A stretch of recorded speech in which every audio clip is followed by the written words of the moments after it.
Hello, my beautiful blossoms, blooms, and buds. I'm Rosebud Reads, and welcome to my book garden. Also welcome to the 5th live stream of Thousand Autumns Book 4. I'm super excited about this because we actually have today and then Thursday, and then we move on to book 5, which is our last Thousand Autumns book, which is kind of crazy. Like, I know we've been working on this series for a while, but it also feels like it's gone really quickly. Hello, Chichi Kiki. How are you doing? Did you have a good weekend? I know I had a great weekend this weekend. I'll tell you about that in a little bit. Hang on. So I am not sponsored. I do not own anything. The only thing I own is the physical copy behind me and my time, and sometimes not even that. So it is what it is. Hello, Annika, and I'm glad you had a good weekend, Chichi Kiki. This is a chill stream. That means that I will be talking to the chat. I will be talking to myself. I will be talking to the book. If that's not your flavor, that is totally okay. Maybe stick around. You might enjoy it. Ooh, you finished reading The Wife Comes First and Mistakenly Saving the Villain. Very nice, very nice. What did you think? I enjoyed both of them, but I think I'm a little biased for Wife Comes First, even though I was very fond on Mistakenly Saving the Villain. I'm excited about reading the rest of that one. Right? I'm so excited for volume 2 of both. When are they coming out? Let me see. When are they coming out? Mistaken solving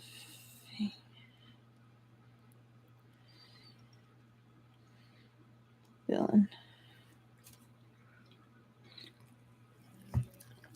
Okay. Oh, February 24th is when number 2 comes out of Mistakenly Saving the Villain. And I think Wife Comes First is March 10th. Yeah, it was like, I know Wife Comes First is later. I'm surprised that Mistakenly Saving the Villain is coming out so soon. Although part of me is like, they delayed that release so many times, so I'm kind of not. Local libraries, volume 2, if there's something wrong with the chief. Volume 1's nowhere to be found. Huh. Well, I mean, it did just come out, so maybe someone's still working on one and hasn't gotten to 2 yet. That is weird, though, Truffle. Hello, by the way. I, partially due to having some car work stuff over the weekend, 300 Years of Longing is also in February. Okay, thank you for also looking that up. I will get to 300 Years of Longing, but I actually started doing this. So I'm making a physical what did I read this year journal. So I'm happy to say that I have done copper coins, and I enjoyed them very much. I decided on a graph book because me and straight lines are not so good. Hello, Mars Rover. Yeah, I just picked up like a notebook from like the dollar store. It was just a grid line, and then I printed out, like formatted it on just like a Google Docs thing, and just went from there. But I thought it would be kind of fun. I think I saw someone who did that with like their Kindle, where they were like, this is what I've read in a year, or else they scrapbooked it. I don't know exactly where the idea from, but like, it just made kind of scratch that itch in my head where it's like, you know, that's kind of a cool thing. I read enough. Why not? And it kind of makes me feel a little more inspired to read on some of my off time. just because like then it's like kind of like getting like a little gold star, like I did it. It feels fun. 3 resolutions. Renew driver's permit, gets my license, and finish some C dramas. That C dramas one. Like, I mean, completely good adulting resolutions. Finishing some C dramas though, I think I'm gonna add that one to mine too. Yeah. Right, Annika? And I know I saw it somewhere. I think it was people were doing like, here's the review 2025 in review, and it was either a short or something on Instagram probably that I saw. But it's such a cool idea. Yeah, they're very hard to keep track of. And they're all coming out and then not being released, and it's craziness. Something not Danmei related that was super cool that actually happened over the weekend was there was kind of just this community event this weekend, and they had a raffle, and I actually managed to win the big prize, and it was a PS5. So that was a surprise, a very happy surprise, but suffice to say, Where Winds Meet is going to look a lot different moving forward. So yeah, my sister was like, "Of course you won." I've had a lot of really good luck with raffles, but she was like, "Of course," and then I talked her into playing with me. So I now have 1,000 or Where Winds Meet buddy. But yeah, no, that was a very big surprise. It was nice. No, it's a monster of a game. 100 gigs, which is crazy when you think it's free. But then I think of Genshin. But apparently, Where Winds Meet like is being crazy gacha system one. Like, I've heard there's literally a boat download that's $50,000, like real cash, and someone actually bought it. Now there's like an $800 horse, where I'm like, they're not even being subtle about how much, how expensive things are, right? Here, let me double check that real quick.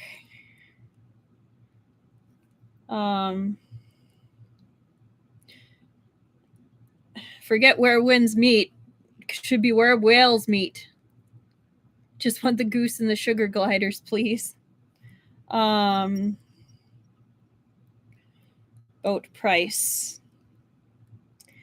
In the game Where Winds Meet, the Mirage boat is an extremely expensive cosmetic item, costing players roughly 40,000 to over 70,000 USD, depending on luck, due to its reliance on a gacha system requiring many draws for necessary materials.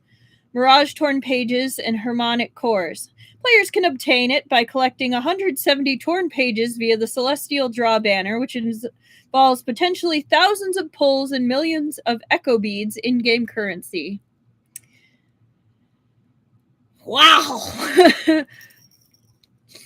Like, I mean, I'm guilty of sinking some money into Genshin when I was still playing it like crazy, but like that is insane. Like, I've never been that bad. I've been as much free to play as I could, and then if there was a character I really wanted, I'd put a little bit of money in it, but like never to that extent. But you can also play free to play. You just won't have a crazy boat, which I'm completely okay with. I'd like to just pay off my college loans and insurances. Like, and eat food and buy books. But yeah, I'm enjoying playing the game. The bear Tai Chi is kind of funny when it happens. You learn Tai Chi and different moves from animals, which is entertaining. A little tip for early game, though. Yeah, I can play that kind of game thing since it would ruin my life. I get it, Mars Rover. I started playing before I realized it was a gacha game.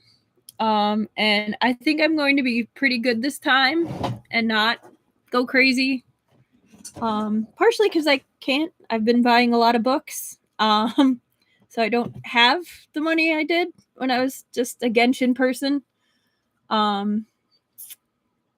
Which I'm okay with. I enjoy where I'm at. But oh yeah, it's also Lan Shizui's birthday today. So there's our nerdy boy birthday. I posted a picture on the community page. I can just show you. It's okay.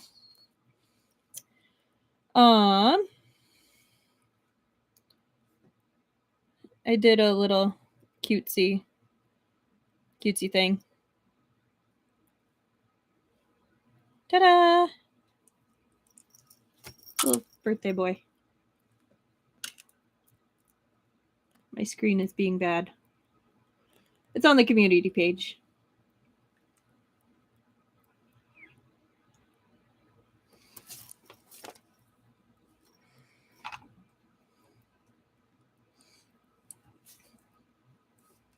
Those are my stickers on my little modem over here as the background. But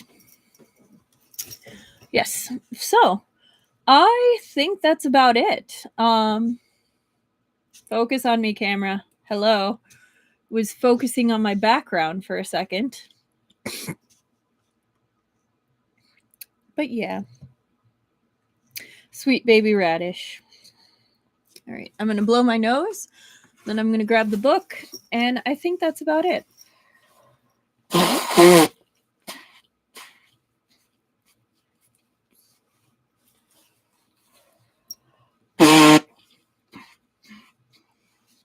Oh yeah, the book that I started reading, other than this one, is Silent Reading, which so far is pretty interesting.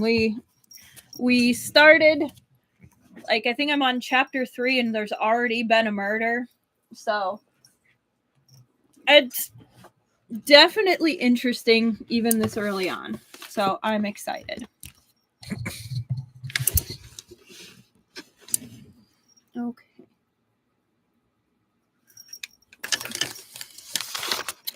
All right. 13, 15.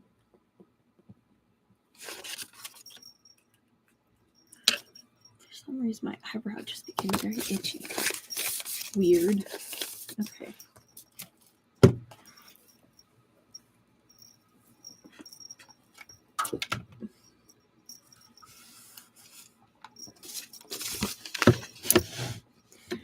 Okay. So we are actually at chapter 101. Last time, we were just starting the Sword Trial Conference. And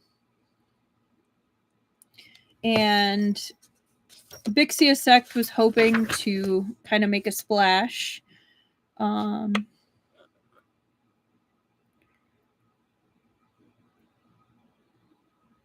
Ooh, Loot in the Mist.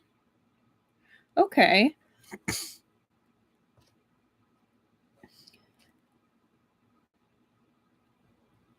And then which sect is it? Liu Li Palace had their representative, which was Yuan Qiao, who was a woman, and people were heckling her. Like, seriously, they sent one person and it's a woman? Are you looking down on us? And so basically, She then called them out and kind of listed off some of their battles and like, hey, you should be doing this instead. And Yuan Xiao continued to expose the backgrounds, weaknesses, and flaws in the martial arts of several other people, all of whom had just voiced doubts. Now that they were being exposed one by one, their faces also shifted greatly.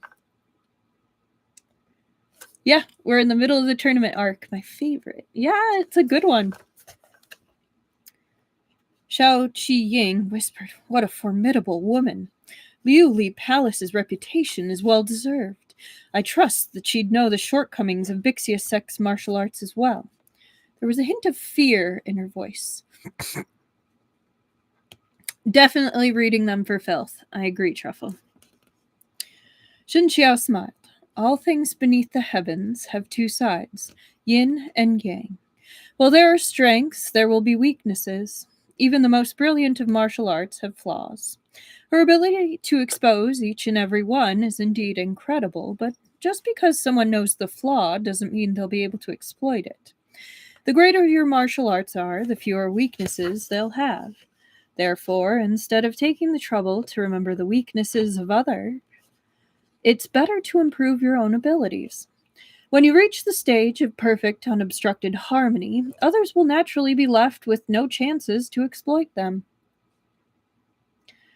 Flying Guillotine. They have a really absurd tournament in the middle of the movie. I have not, but I will definitely add that to the list. Xiao Qiying nodded. Spoken like a true grandmaster. I cannot compare. On the other end of the hall, Yi Chen saw that Yuan Xiao could hold her own and so said nothing to intervene. Only once everyone quieted down did he speak. Since you all have no objections, let us continue according to the rules. As his words fell, the Chunyang Monastery disciples rang the jade chimes. Oh, I got this. Oh, things are falling. The clear sound traveled far, indicating the official start of the Sword Trial Conference. The first battle was between the Wang families Wang Sanlang and Shou Yishui. As this pair had come into conflict earlier, when they met on the field, both looked at each other with displeasure. However, Shou Yishui was clearly not Wang Sanlang's match. In fact, the result had already been decided before they even began. Though Xiao Qiying thought this was a shame, there was nothing she could do. It was possible that the revitalization of Bixia Sect depended completely on her. Today, she'd made up her mind to enter the competition, but the question of which match to enter depended on her potential opponents. If her opponent was too unskilled, there would be no glory to it, even if she won. Xiao Yishui was an unyielding young maiden. Though she knew the outcome, she refused to surrender without a fight. She still wielded her sword and faced Wan Sanlang. Blades glinted and flashed as they fought, making for an exciting scene, if only temporarily. The venue was so spacious that in order to save time, another two pairs had their match at the same time. Su Qiao was among that pair, and his opponent was Jiuhua Sect's personal disciple. They were the same age and both rising stars. The battle between the two was even more exciting than that of Shou Yishui and Wang Sanlang, so most of the crowd's attention was on them.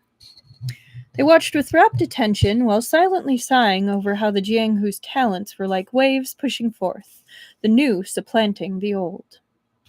At this moment, a Chunyang Monastery disciple came down the mountain with another person behind him. Upon seeing that person's face from afar, Shen Qiao couldn't help but shift slightly. It was clear that he was both extraordinarily surprised as well as deeply shaken. Sitting beside him, Xiao Qiying couldn't help noticing his shock. What is it? So here's where we're starting back in. 101. Shimei. The newcomer was dressed in plain clothing, yet she was graceful and beautiful beyond compare. Her black hair was pulled into a tall bun and fastened by strings of jade. Shen Qiao wasn't the only person whose attention was caught. Most in attendance had their gazes ensnared by the sudden appearance of this unknown woman, and they all turned their heads in her direction. She carried a long sword on her back, her spirits high and eyes bright. Yet her gait wasn't feminine in the slightest, nor did she grow nervous under the onlookers' gazes. She remained composed and assured, and when she entered together with the disciple from Chunyang Monastery, she swept a glance around. When she saw Shen Qiao, uncontainable surprise first appeared on her face, followed by surprised joy. She didn't wait for the disciple guiding her to take her to Yi Chen, but instead flew toward Shen Qiao with a tap of her toes. Shen Qiao had also stood, and two pairs of eyes stared at each other. The girl darted over like a swallow returning to its nest, and she embraced him tightly. The gazes of the onlookers instantly gained a peculiar slant. Jingxiao, Shixian! The girl was completely unaware of their thoughts, nor did she care. She held him for a long time until Shen Qiao patted her back. Only then did she let him go. So it's literally sect leader commonly used for Taoist sects. Oh, she's cute. She's so cute. Look at her. Like, she's got that badass aura, like, I'm super cool. Like, she's also really cute. She's walking like a badass.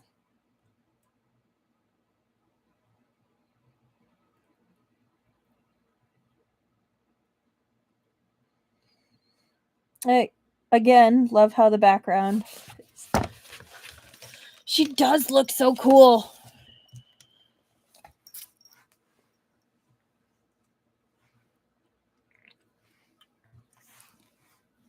Hearing this address, Shao Qiying knew that the girl must be a disciple of Xuandu Mountain, Shen Qiao Shimei. Sure enough, Shen Qiao led her over by hand and introduced her to Shao Qiying. This is my fifth Shimei, Gu Hengbo. Wu Niang. This is Bixia sect leader Shao. So it's literally fifth daughter. Refers to how Gu Hengbo is the fifth in seniority of her martial siblings. In the past, Shao Qiying had heard that Qi Fengwei had 5 disciples: Tan, Yuan Chun, Shen Qiao, Yu Ai, Yuan Ying, and Gu Hengbo. There was only one female disciple who naturally had to be the Gu Hengbo standing in front of her. Looking at her now, the girl seemed to be carved of cold, noble jade. The aura of an immortal hung about her, lending Gu Hengbo an outstanding demeanor. She was indeed a lovely young woman.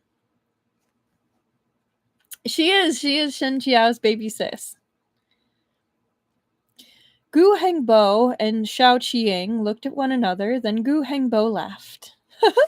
Your illustrious reputation precedes you, sect leader Shao, though I didn't expect to meet you here. Wu Niang is so fortunate. It was clear that she knew her etiquette, but she'd been overcome with excitement when she saw Shen Qiao earlier and had been unable to take anyone else into account. That's really sweet. She was like, my brother! Ah! The two exchanged greetings, then Shen Qiao asked, Wu Niang, when did you arrive? Is Ui here as well? Gu Hengbo shook her head. No, we had a huge argument. I've been away from the mountain for a while, and I wasn't planning to go back in the first place. Shen Qiao frowned. What happened? Did he mistreat you? Gu Hengbo pursed her lips into a smile, as if the entire matter was of no importance.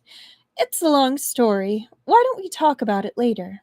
I heard that a Sword Trial Conference was being held here, so I came up the mountain to see for myself. I didn't expect to meet Zhangmeng Shixian here.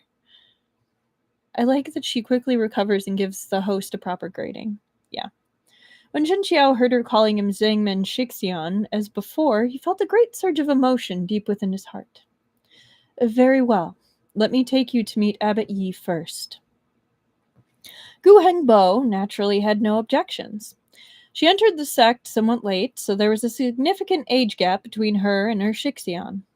Being the sect leader, Chief Ingui was incredibly busy, so it was impossible for him to personally guide his disciples each and every day. It had been Tan Yuan Chun and Shen Qiao who taught Gu Hengbo most of her martial arts, and of the two, Shen Qiao had spent more time with her. Therefore, Gu Hengbo treated this Shixian of hers like a brother and father both, and she adored and admired him deeply. They were much closer than the average fellow disciples. It's so cute. Oh, he does give such dad vibes. Like, he's big brother dad vibes. Gu Hengbo was exceptionally beautiful, and many young male disciples couldn't help but stare. Upon seeing how intimate she was with Shen Qiao, they all developed some misunderstandings, and even Yi Chen was no exception. Only when Shen Qiao introduced her did he understand. Sect leader Qi was truly a pride of the heavens. Even his disciples are all outstanding, he said. I was fortunate enough to meet two of them. When I think back to sect leader Qi's magnificence in the past, I can't help but find it heartbreaking. He'd always been apt with social situations. When he saw that Gu Hengbo had come alone, he didn't ask the reason. After a few pleasantries, he learned that Shen Qiao and Gu Hengbo had just reunited after a long separation, so they must have had a lot to say to each other. He had someone place another seat cushion beside Shen Qiao, allowing the martial siblings to continue their conversation. Shen Qiao and Gu Hengbo sat down, but he quickly found that she seemed absent-minded and easily distracted. What's wrong, Wu Niang? He asked, confused. Gu Hengbo pulled herself together and shook her head. It's nothing. Xiang has suffered a lot these days, haven't you? While I was wandering about outside, I often heard news about you. I was also at fault for my negligence. Back then on Xuandu Mountain, I was unable to see through that bastard UI. That's why Xiang had suffered so much. Back then, even I was completely in the dark. Never mind you, Shen Qiao replied. The matter has already passed, so regrets are now meaningless. But how did you end up arguing so intensely with UI? After you fell from the cliff, Xuandu Mountain was without a leader, but the situation didn't descend into chaos. Instead, it quickly stabilized beneath UI's leadership.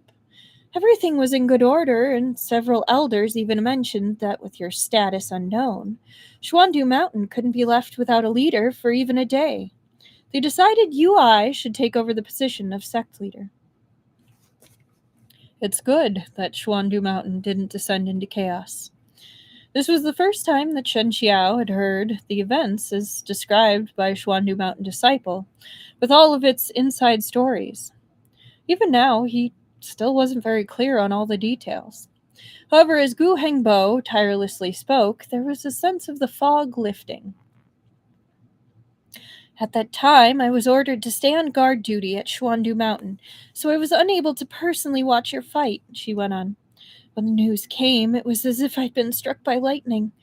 I was panicked and at a loss, but when I thought about it carefully later, something seemed off, and I felt that there was foul play involved, because we, or even most of Xuandu Mountain's disciples, were all incredibly heartbroken over your accident, Zhangman Shixian. Only UI was resolute, his actions decisive and sweeping. Even though he looked sad on the surface, his behavior was terribly suspicious. After this incident, you returned to Xuandu Mountain once before, but UI couldn't keep you there. Afterward, he said that you were colluding with members of the demonic discipline. At that time, Da Shixian was there, but I wasn't. Later, I saw that Da Shixian seemed preoccupied and restless, so I took the opportunity to ask him, but he just hemmed and hawed and refused to tell me the truth. Tan Yuan-chun had always been indecisive. He was well known among Xuandu Mountain's disciples for being over-accommodating and a bit of a doormat. He regretted what had happened to Shen Qiao, but was unable to take decisive action against UI. This wasn't surprising behavior for him. Gu Hengbo continued. Over time, I heard him talking to Elder Chai. They seem to have anticipated the outcome of your duel with Kunyi. I became even more certain that there was something more going on, that Yui must have hidden something from us. It wasn't until later, when they announced that Xuandu Mountain would be working together with the Gok Turks, that I couldn't help myself anymore. I questioned Yui to ask if he had been colluding with the Gok Turks for a long time, and if your fall from the mountain and cliff and severe injuries were related. Shen Qiao shook his head. How could he admit to it if you asked him like that? Gu Hengbo smiled bitterly. Of course he didn't admit it. Not only that, he was only pretending to appease me. That night, he snuck into my room and attacked me. However, I realized it in time and then fought him and fled down the mountain. I haven't gone back since. Shen Qiao was silent for a moment. You're a skilled martial artist, but you're not a match for Yui, he said. He also had full control of Xuandu Mountain then, and should have been perfectly capable of capturing you, yet he let you escape from the mountain.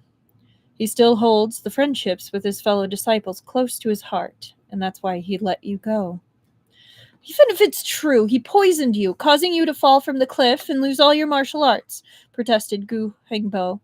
In my opinion, that little drop of kindness is just like a cat shedding false tears over a mouse.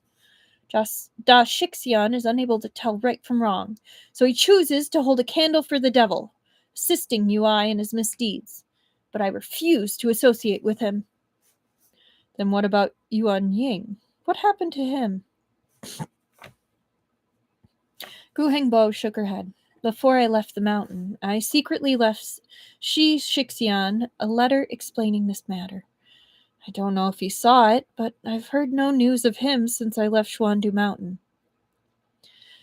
As the pair of martial siblings chatted, several matches took place at the competition site. Wang Sunlong was an arrogant man, but his martial skills were outstanding among the younger generation. After defeating Shou Yishui, he won several consecutive matches, and even Su Qiao lost to him by one move. At the moment, he was unstoppable.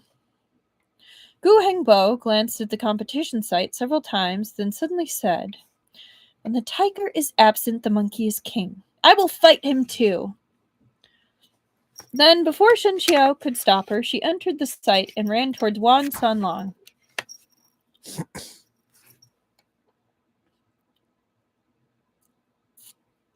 This dazzling beauty's sudden appearance drew the entire audience's attention.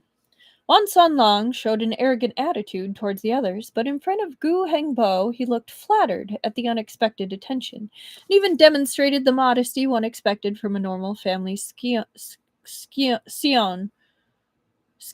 I always have trouble saying that word. Scion. S-C-I-O-N. Scoin. Noble family's son. We're just going with that. Swords and sabers care not who they cut, and I do not wish to hurt this celestial maiden. Why don't we shake hands and make peace in Skion?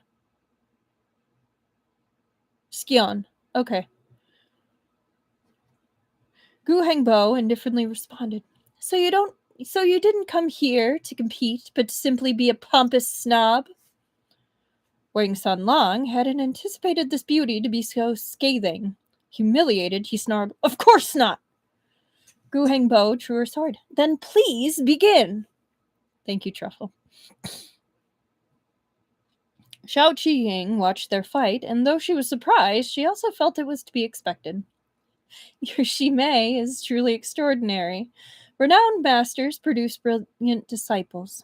She clearly shares the same source as Taoist Master Shen. Having seen both of you in action, you both shine even more. She is super sassy. Sect leader Xiao is too kind, Shen Qiao said with modesty. However, he thought to himself that Wu Niang wasn't normally this impulsive. Her behavior now was somewhat strange. Wang Sunlong was naturally no match for Gu Hengbo. A strike from her sword knocked his from his hand, sending it arcing through the air before falling to the ground, blade first, planting itself there. A disciple of Chunyang Monastery declared loudly, Gu Hengbo from Xuandu Mountain defeats Wang Shuo from Kuaji Commandery. Only then did everyone realize who Gu Hengbo was.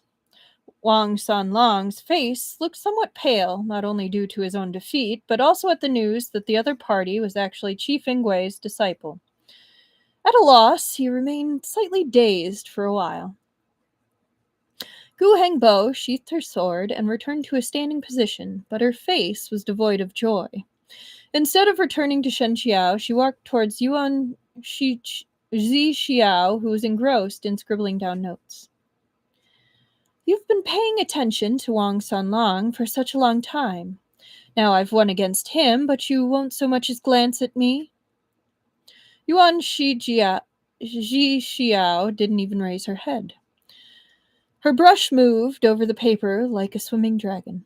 You're winning against him. Wasn't that the obvious conclusion? She said. Gu Hengbo sneered. Fengsheng Isles, Liu Li Palace is truly so conceited. The only thing is to leave. It's one thing to leave without saying goodbye, but to pretend that you don't know me when we meet. Could it be that I, Gu Hengbo, am too disgraceful for you to acknowledge? Ooh, am I sensing tension? I think so. There was no one around Yuan Zixiao. Yipi Chen had specifically asked everyone to leave some space around her so as to not affect her record-taking. The two of them spoke in low voices, so it was difficult for others to hear clearly. However, this interaction made it obvious that the two were acquainted. They just didn't understand why the conversation seemed so fraught. Oh, I think it's so gay. Yes. It definitely seems like, excuse me. I am right here. At this time, two other matches had also been decided. The victors were Wang Erlong and a disciple of Qixia sword sect named Chao Yu. These two winners were to fight each other next. Nowadays, swordplay was popular and prevalent throughout the land. Most people in the Jianghu wielded swords, and these two were no exception. The Qixia sword sect wasn't a major sect, but as Chao Yu was able to stand strong among many people, the sect must have had its own strengths. The Wang Erlong possessed a fierce spirit and was a skilled swordsman. He was still unable to best Chao Yu after 200 moves and ultimately lost to him. Wang Erlong refused to release his sword. His entire body was shaken by his opponent's internal energy. He staggered several steps back and almost collapsed into a sitting position. Chao Yu was gracious and flew forward to help his opponent, saving him from embarrassment. Though Wang Erlong was dissatisfied, he knew that there would always be someone better than himself. He cupped his hands and left the site unhappily. Right, 200 moves? Yeah. Now, when they're talking about all these moves, you gotta... Fights are fast once they go, but even then, you have to sit there and think, like, that's gotta be, like, at least a minute? 2-3 minutes? And that's still crazy.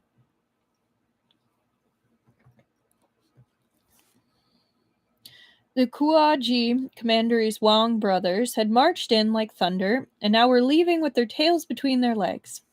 Compared to their previous appearance in the main hall, when they'd had their noses stuck straight up in the air, the difference was like heaven and earth. Strength was everything in the Jianghu, and it was clear that these fledglings had yet to acclimate to this. They might have had the backing of the Wang family, but in the end, their martial arts needed to do the talking. If they were lacking there, even if the heavens themselves came to support them, they'd still find themselves unable to lift their heads. Wang Erlong looked at his younger brother with his stark white face, then saw Shen Qiao sitting in the distance, motionless as a mountain and entirely at ease. He felt the sudden urge to ask Shen Qiao. Back when Kunyi defeated him in full view of the public, how had he managed to endure that sense of humiliation? But other than the Wang brothers themselves, everyone else's attention quickly shifted elsewhere. Qiao Yu didn't seek out Gu Hengbo, but instead cupped his hands in the direction of Chunyang Monastery disciples, said in a loud voice, Qiao Yu from the Xia Sword Sect. Could I have the fortune of seeking guidance from Li Xiaoxia? This was an open challenge to Li Qingyu. When the crowd heard this, excitement spread, and they all turned to look at Li Qingyu. Qiao Yu's goals were very clear. Although Gu Hengbo was young, she was Chief Ingwe's disciple, which placed her in the same generation as Shen Qiao and, strictly speaking, even Yi Pichen. Moreover, Gu Hengbo rarely appeared in the Jianghu, so she wasn't well known. Even if he defeated her, few people would marvel, but Li Qingyu was different. In the current Jianghu, Li Qingyu was the younger generation's most outstanding member. Previously, he'd gone to Xuandu Mountain and lost by only one move to Ui, which practically everyone had heard of. Later, at the Su residence, he'd also faced off against the Gokturk expert Duan Wen Yang, who was the disciple of Hulagu himself. Li Qingyu had also lost by a narrow margin then, and Duan Wen Yang was one of the world's top 10. Though Li Qingyu wasn't strong enough for the top 10, he clearly wasn't far from it either. When the challenge had named him, Li Qingyu naturally had no reason to avoid the fight. He picked up his sword and slowly stood up, then walked out from the crowd. Though your swordplay is indeed formidable, he said to Qiao Yu, you still won't be able to defeat me within 100 moves. Qiao Yu had excellent self-restraint, but he still couldn't help his expression of indignation when he heard those words. I respect Li Xiaoxia's superb swordsmanship, he said, but aren't those words a bit too much? He's correct. A voice filled with laughter suddenly rang out in the venue, oozing ceaseless charm and numbing everyone down to their bones. You're not his match. There are many things that can be discerned even without competing. Out of concern for your reputation, Abbot Yi can't speak up easily and insult you. You need to have more self-awareness. Everyone turned to see a woman walking up the stone mountain steps. She was as dignified as a lotus, her demeanor elegant and ethereal. Yet, at the same time, her words came with a touch of teasing and frivolity, a complete contrast with her appearance. The sheer discord among the two left the watchers temporarily disoriented. This one is... Shao Qiying rarely left her mountain, so she naturally didn't know who the woman was.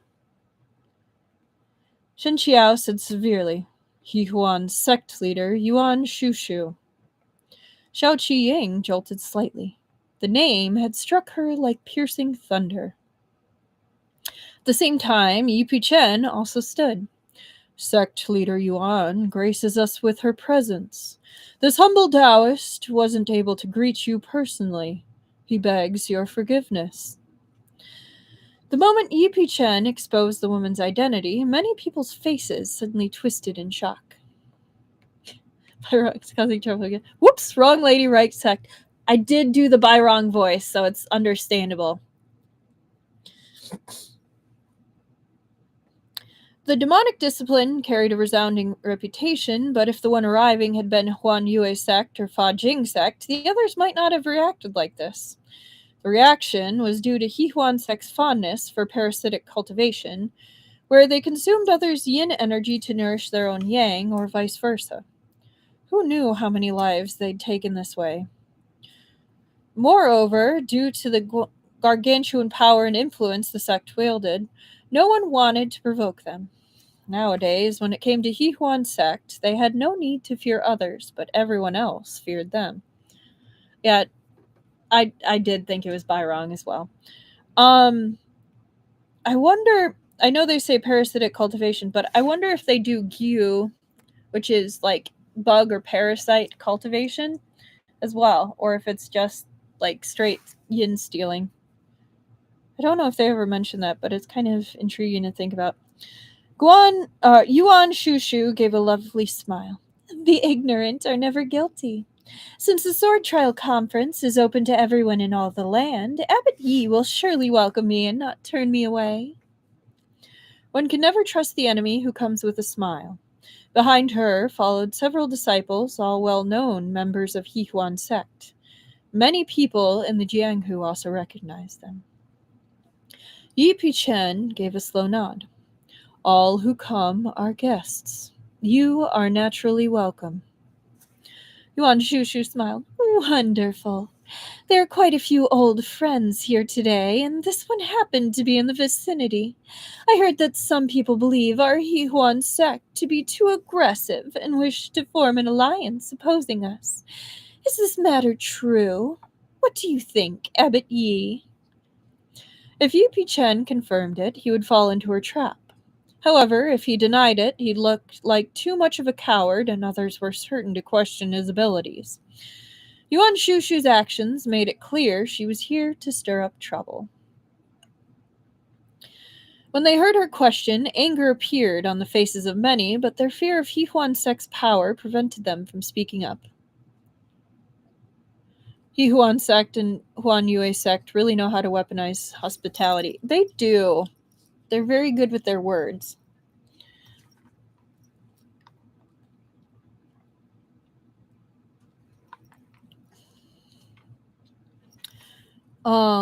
At that moment, someone else said,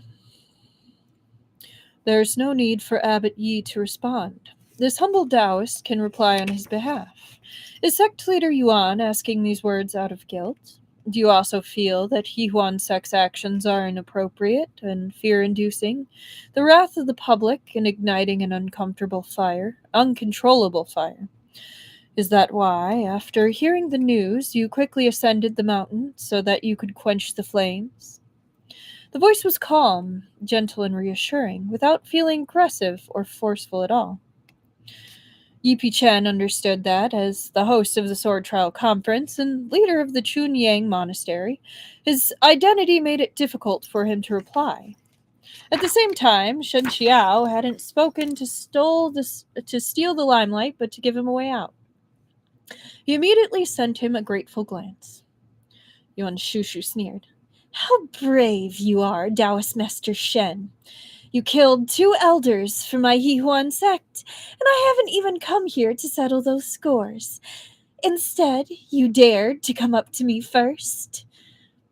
Someone else suddenly interrupted. "How strange. Why can't someone kill people from your Jiuhuan sect? It's a pity I wasn't present when Taoist Master Shen killed them, or I'd have cheered him on with gongs and drums. Everyone, if you really wish to form an alliance against Jiuhuan's sect, please allow our Huan Yue sect to join in as well. In my opinion, Taoist Master Shen is of noble character and prestige. He's the most suitable choice as alliance leader." Accompanying this new voice, a young man appeared on the stone steps, waving a fan. And who the hell was this now? Everyone felt that their eyes were getting overloaded, but Shen Qiao's head suddenly began to throb. He's like, "God damn it!" I was trying to, diffuse the situation, not get involved. This is gonna be fun. Yep. Okay. 48.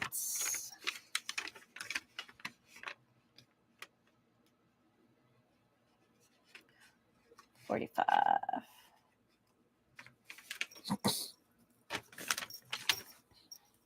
(102) Uninvited Guests. During the Sword Trial Conference, Chunyang Monastery had to be wary of anyone trying to stir up trouble. Disciples were stationed at the foot of the mountain on sentry duty, and Yi Pichen had even sent an elder down there, just in case. Yet now these people were coming up the mountain, one by one, as if they were entering some no-man's land. It was obvious that the screening set up below the mountain had become completely useless. The moment this young man appeared, the already chaotic situation only grew more so, especially when he brought up Shen Qiao's name. "May I ask this distinguished master his identity in Huan Yue sect?" He was clearly far too young to be Yan Wuxi. As expected, the man said, "This one is Yu Sheng Yuan, a disciple under Huan Yue sect leader Yan. I heard that Jingxing Mountain was very lively today, so I came up to take a look. I'm sure that Abbot Yi won't drive me away, would he? All who come are guests, said Yi Pichen. This humble Taoist would never turn anyone away at the gates. Someone, come and prepare a few more seats for these honored guests. No need to trouble Abbot Yi, said Yuan Shushu in a gentle voice. Everyone around us is about to attack. If I sit down, I'll have to stand up again right after. That's far too troublesome. Where has this guy been hiding for the last 4 books? I don't know. But Yu Shengyan laughed and said, If you don't want to sit, that's your business. I haven't seen Taoist Master Shen in a long time, so I can't suppress my excitement and joy. I wish to go and reminisce about the past with him. With that, he walked over to Shen Qiao and sat down in the seat Gu Hengbo had vacated earlier. He turned his head and smiled at Shen Qiao. I trust you've been well, Shidi. With his Shidi slipping out so smoothly, the nearby Xiao Qiying was beyond astonished. She thought to herself that even if Shen Qiao was close to Yan Wuxi, surely it wasn't to the point that he'd abandoned his own sect and joined him instead. Shen Qiao didn't know whether to laugh or to cry. Why did you come, Yu Gonzi? Where is sect leader Yan? Yu Sheng Yan joked. Why is Shidi acting like we're strangers? No matter what, I was the one who carried you back from Bamboo Peak for over an hour. That time you were so dazed as you called me Yu Shixian, and it was downright adorable. How could you forget? You're breaking my heart. With the arrival of Hihuan Sect's party, Yu Shengyan's lone presence wasn't enough for people to drop their guard. Even though he'd shown up out of nowhere and interrupted Yuan Shushu, the atmosphere didn't ease in the slightest. Li Qingyu rose, his expression indifferent. If sect leader Yuan is here as a guest, we will naturally give her a warm welcome, he said. But if she isn't here in good faith, please forgive Chunyang Monastery for being unable to entertain her. Yuan Shushu smiled. What a temper you have, Li Gonzi. This one was merely asking a question. Since anyone can participate in the Sword Trial Conference, surely Hihuan Sect can as well. She swept her lovely eyes about her, and her gaze fell on Yuan Zixiao. Is this the young palace mistress of Liu Li Palace? I've long heard that the disciples of the Liu Li Palace are wonderfully broad-minded, and that you know the martial arts rankings as well as your own fingertips. May I ask, young palace mistress Yuan, if Hihuan Sect also has a spot on your ranking list?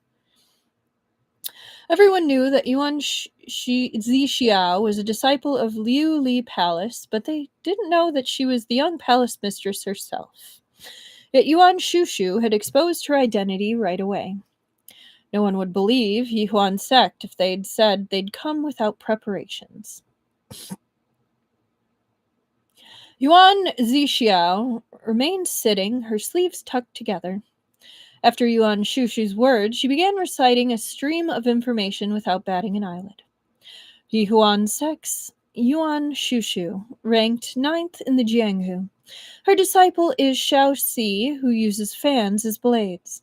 He defeated Zhongnan sect leader Guo Shu, Liu Hui Guild's hall master Sheng Guang Xing Chen, as well as Lin Chuan Academy's Zan Ziqian. Though his martial arts are not yet first-rate, they are already exceedingly impressive. Yihuan Sect's son Jingxing ranked 6th in the Jianghu. His disciple is Bai Rong, who's skilled in palm techniques. Due to cultivating with the secret techniques of Yihuan Sect, her martial arts have improved by leaps and bounds.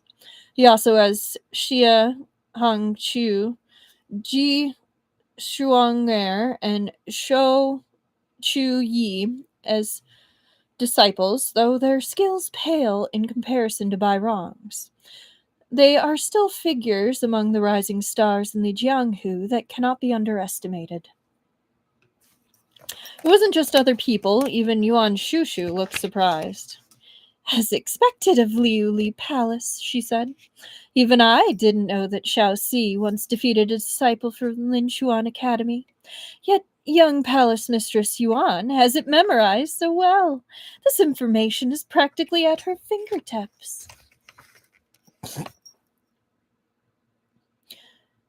Yuan Zixiao did not show the slightest hint of pride, only continued indifferently.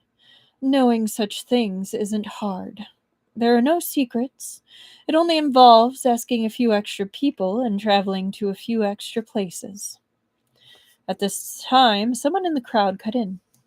Yuan Ningzi, is the ranking you speak of the one from 10 years ago, or the one now? Naturally, it's the current ranking. The speaker was unconvinced. The Sword Trial Conference isn't even halfway over, and many experts haven't even shown up. So how is this top 10 ranking conceived? How can a single Sword Trial Conference take into account all the experts in the land? Replied Yuan Zixiao. Today is just an opportunity for the elites of the Jianghu to spar. If one or two astonishing masters appear for the first time, the rankings will of course change accordingly. And if not, the rankings will proceed as was previously determined. Then, may I ask the identities of the top 10 martial artists? Could young Palace Master Mistress Yuan regale us with this information? Yuan Zixiao continued to answer every question. At first, the rank of 10th in the Jianghu was unstable. Previously, it was the former sect leader Xuandu Mountain, Shen Qiao. Later, Shen Qiao was defeated at Banbu Peak and replaced by Kunyi. And after that, Kunyi's Shixian, Duan Wenyang, came to the Central Plains, and thus Kunyi was replaced by Duan Wenyang. Shen Qiao and Duan Wenyang also dueled at the Su residence in Chang'an. Though both sides were evenly matched, Duan Wenyang had first fought with Chunyang Monastery's Li Qingyu before fighting Shen Qiao. Thus, Shen Qiao had an advantage, so 10th place remains Duan Wenyang. Gu Hengbo couldn't help but frown. Your ranking is too biased, she protested. My Shen Shixian is a heaven-blessed genius and inherited our Shizen's mantle. His defeat at Banbu Peak was due to a plot against him. After that happened, his martial ability was greatly reduced. That's why he suffered setback after setback. If we're talking about his original level of power, he was naturally more formidable than both Duan Wenyang and Kunyi. So how could he fail to even make it into the top 10? Yuan Zixiao glanced at her. People don't always just spin their wheels forever. There was always the chance of moving forward or backward for one reason or another. You refused to let me finish speaking and leapt to interrupt. Was that not biased of you? Ooh, getting a little sassy there.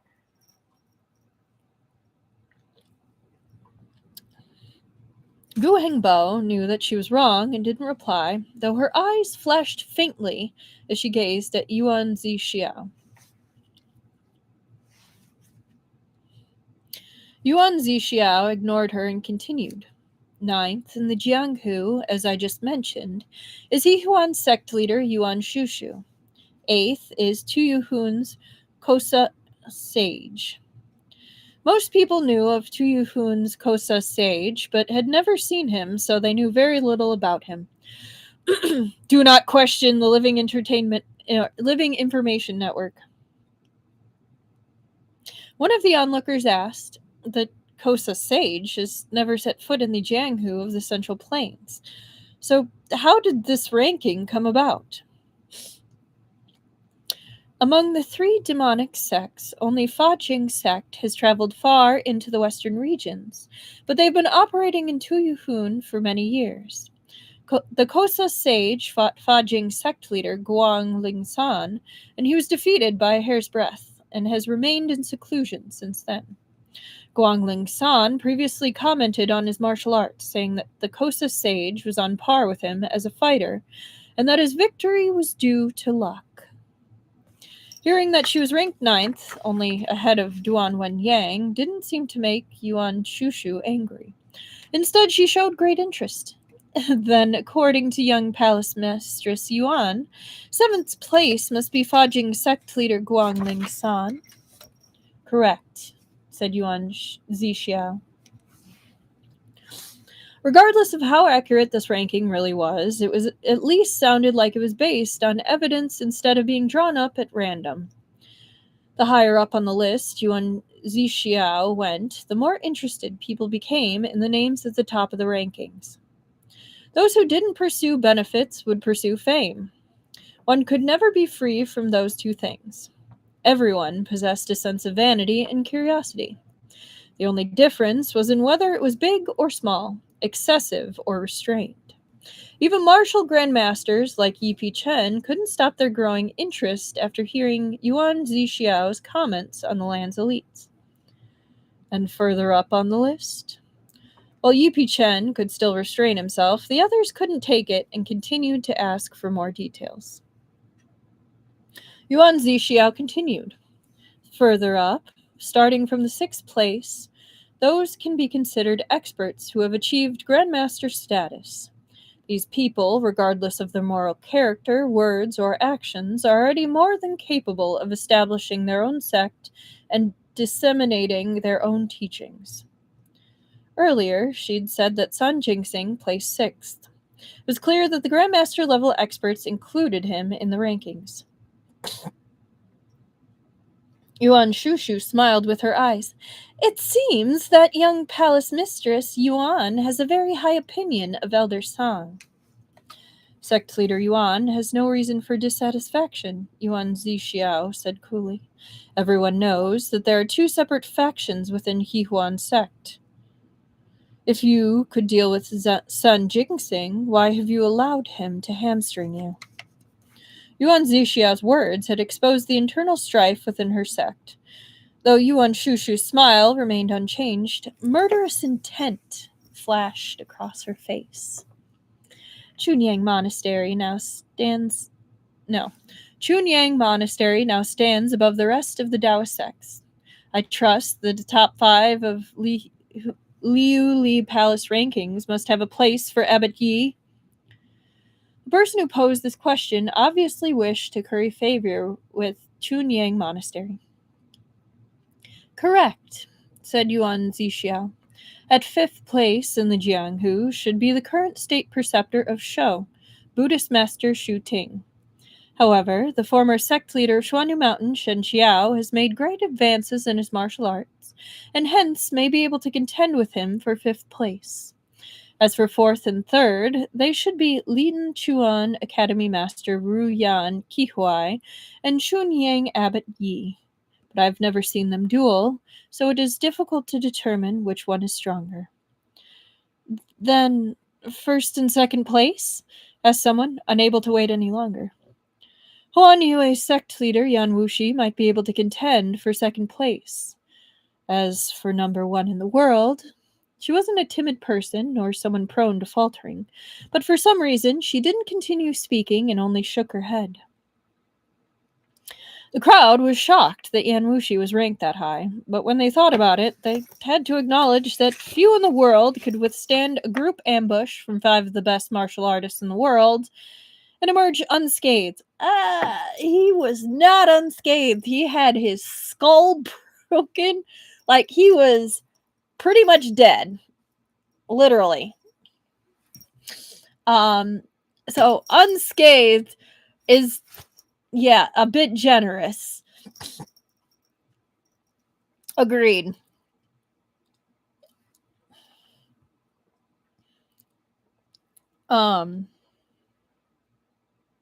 Furthermore, 3 out of the 5 experts who'd participated in the ambush were within the top 10. From that, it was clear that Yan Wuxi's strength was indeed astonishing. It wasn't too hard to accept that he was number 2 in all the land. Someone challenged her. 10 years ago, Qi Fengwei was number 1 in the world. Could his death mean that 1st place must remain vacant? Has there really been no one who could surpass Chief Ingwei in the last 10 years? But regardless of how others questioned her, Yuan Zixiao spoke no more. Someone tried to provoke her. Liuli Palace's rankings might not even be accurate. What's there to discuss if they can't even determine who's in first? If you don't believe me, said Yuan Zixiao frostily, you're welcome to challenge every name on the ranking one by one. If you can defeat them all, the title of world's #1 will naturally be yours. Yuan Shushu was all smiles. In my opinion, whether this ranking is accurate or not ultimately depends on strength. Though quite a few people are missing today, I, Abbot Yi, and Taoist Master Shen are all here. Of the top 10, 3 are present. Why don't we duel to our heart's content? You're not worthy of fighting Shizun, Li Qingyu said with a cold face. Defeat me first, then you can talk. With that, he drew his sword. Chu Shui was as a stream of rippling autumn water, quavering within his hands. Though Li Qingyu was a formidable fighter, he didn't place in the top 10, so Yuan Shushu had no reason to fear him. Even before she could speak, Xiao Si gave a bright laugh from behind her. Why trouble our sect leader to fight? I'll battle you instead.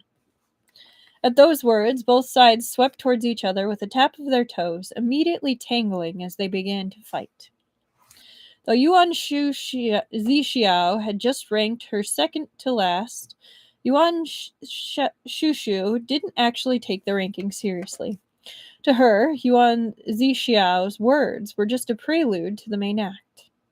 Now she smiled and said, Abbot Yi, since our disciples are already dueling, as their master, shouldn't we set an example for them as well? Her goal in coming here this time was very clear. To capture some thieves, one had to capture their leader first. As long as she defeated Yi Pichen, both the Sword Trial Conference and any prospective alliance would crumble in an instant.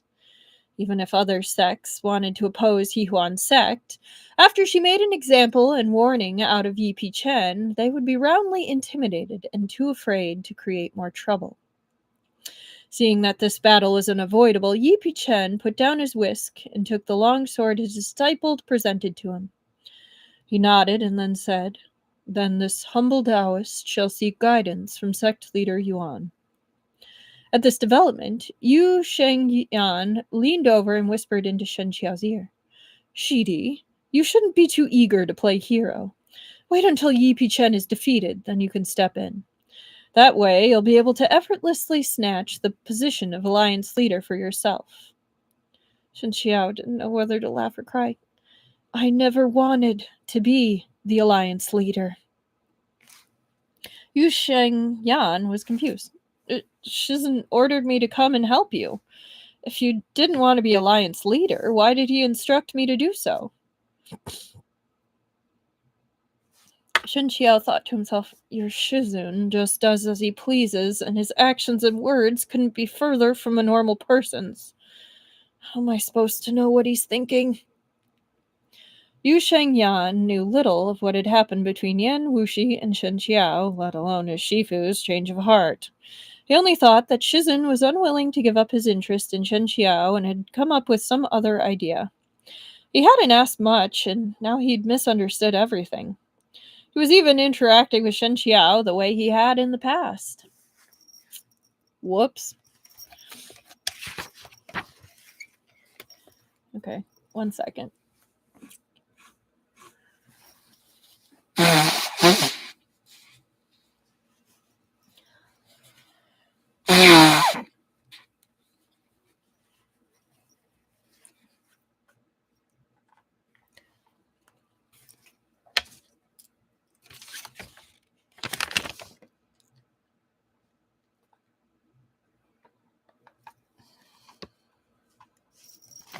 Oh no, 9:30.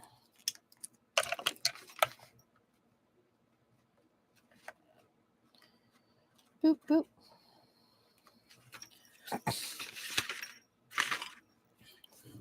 Intimate Associate. Chapter 103. Meanwhile, Xiao Si and Li Qingyu had already began dueling, with both sides relying on speed. The two of them had practically transformed into blurred after-images. A mediocre practitioner would find it near impossible to see how they fought, how they exchanged blows, and how each neutralized the other party's attacks. The moment they started fighting, it was, of course, impossible for them to constrain it to the competition site. A mere moment later, and the two had fought from the ground to atop the nearby stone wall, using their momentum to spar in midair. Then they swept over to the bamboo forest on the other side and continued dueling above it. Why are the chapter titles clickbait? Right?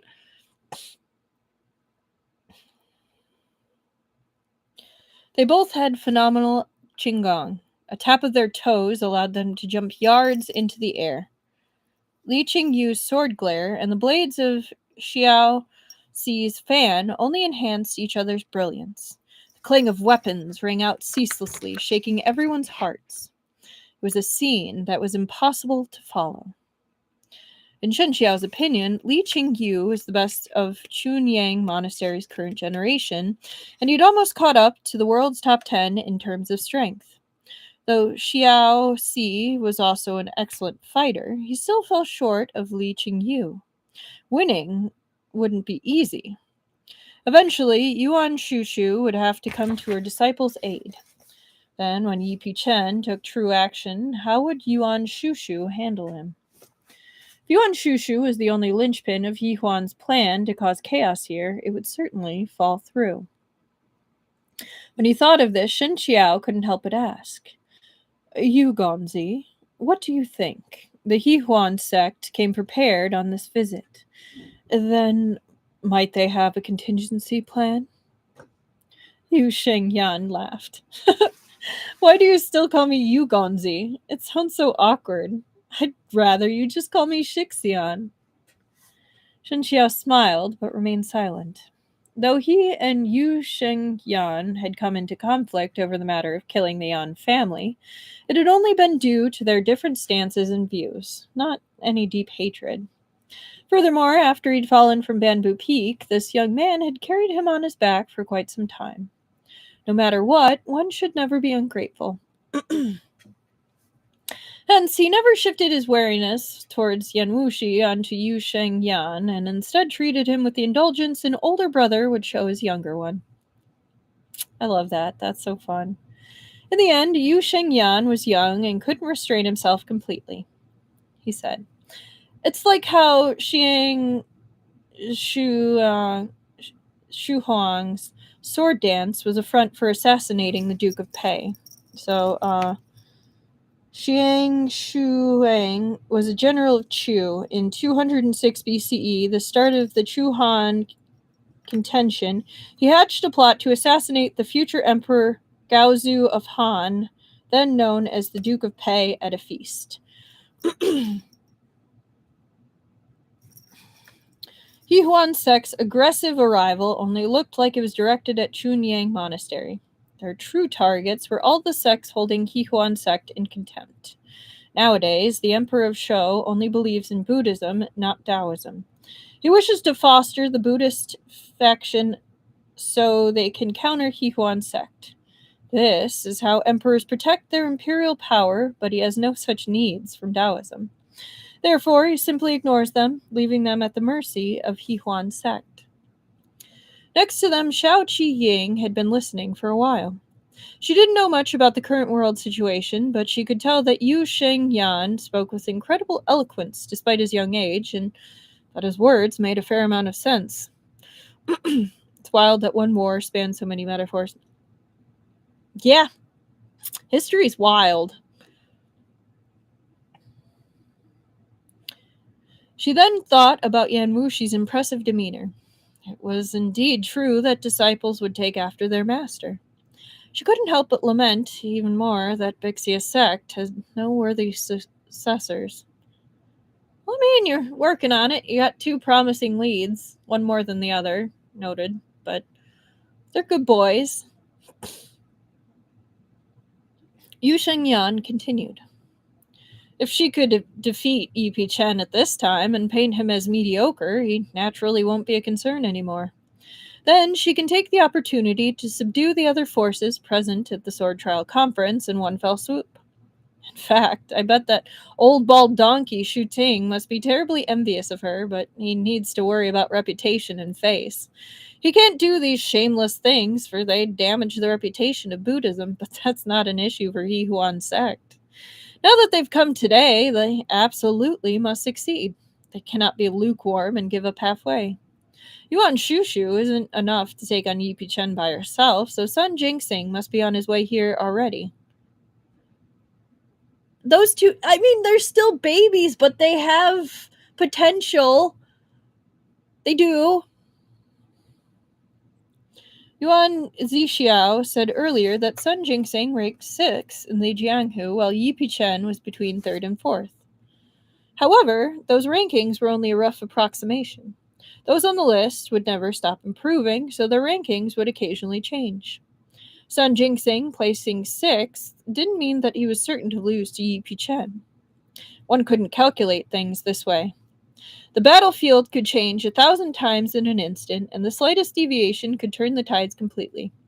When experts exchanged blows, even a hopeless situation could still reverse, so the weak defeating the strong was always a possibility. I guess it would be a lot of pressure on them. Fair point, Truffle, fair point. However, Xiao Si and Li Qingyu were clearly not a case of the weak defeating the strong. Li Qingyu's attacks were steady, and after 100 moves, he channeled his strength into Chu Shui. His swordplay rained down like the scattered flowers from a celestial maiden, and his sword chi overflowed with a dazzling light. Xiao Si was clearly outmatched. Though the blades of his fan were formidable, his openings gradually revealed themselves. The skilled spectators like Yi Chen, Shen Qiao, and Shao Qi Ying could all see those openings, so how could Li Qingyu miss them? He summoned a sword screen like rain that blotted out everything, leaving Xiao Si with nowhere to move. He was forced to retreat several steps, and once he found his footing, he conceded defeat. They say that Chunyang Monastery boasts fantastic swordplay, far surpassing that of Shuanu Mountain, he said.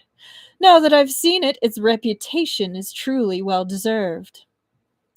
Xiao Si had praised Chunyang Monastery, not Li Qingyu, implying Li Qingyu's power came not from himself, but from his sect. He even tried to implicate Shuandu Mountain, hoping to sow discord between Shen Qiao and Yi Chen. Unfortunately, he'd targeted the wrong person with his scheming. Li Qingyu remained expressionless, looking at Xiao Si like he was merely a tree. He had no emotional fluctuations to speak of, and even his tone was flat. Originally, your talents weren't mediocre, but unfortunately, you have too many things on your mind, so you're unable to focus on the martial path. It'll be difficult for you to make further progress. Xiao Si was so furious he laughed instead.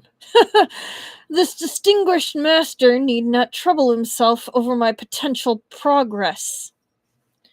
Li Qingyu's gaze shifted away from him, falling on Yuan Shushu instead. After what Yuan Shushu had said to Yi Chen just before, neither of them had moved. It was unclear whether they were waiting for the outcome of Li Qingyu and Xiao Si's match first. May Li Qingyu have a bout with sect leader Yuan? He asked. Yuan Shushu pursed her lips and smiled. You're no match for me. Match or not, we can't say so without trying. Still smiling, Yuan Shushu said nothing. She suddenly flung her sleeves outward, splitting her energy into 2 streams that surged towards him. Caught off guard, Li Qingyu was forced to step back, but Yuan Shushu flew forward, pursuing him relentlessly. Chunyang Monastery's Qinggong was incredible, but Yuan Shushu was on another level. Her clothes fluttered as her sleeves billowed like clouds. At first glance, she looked like the reincarnation of the nymph of the Lua River, not at all like a demoness from Jiuhua's sect. Li Qingyu had never fought Yuan Shushu before. He'd assessed her abilities through her disciple. Previously, he assumed that even if Yuan Shushu was stronger than Xiao Si, she couldn't be that much stronger. There were also the rumors that Jiuhua Sect took shortcuts to increase their internal energy through parasitic cultivation, which everyone held in disdain. But unexpectedly, certain things only became clear with a fight. It wasn't only Yu Qingyu who was surprised, as even the spectators were stunned as they completely dropped their previous contempt. Xiao Qingyu couldn't help but exclaim, Yuan Shushu is indeed formidable enough to be sect leader. When she had listened to Yuan Zixiao rank the world's heroes, placing Yuan Shushu in 9th place, while she herself failed to rank at all, though she hadn't said anything aloud, Xiao Qiying's heart had been unconvinced. Now that she saw her fight, however, it was clear that the rankings were grounded in fact. She was the one dueling Yuan Shushu now. She might have performed no better than Li Qingyu.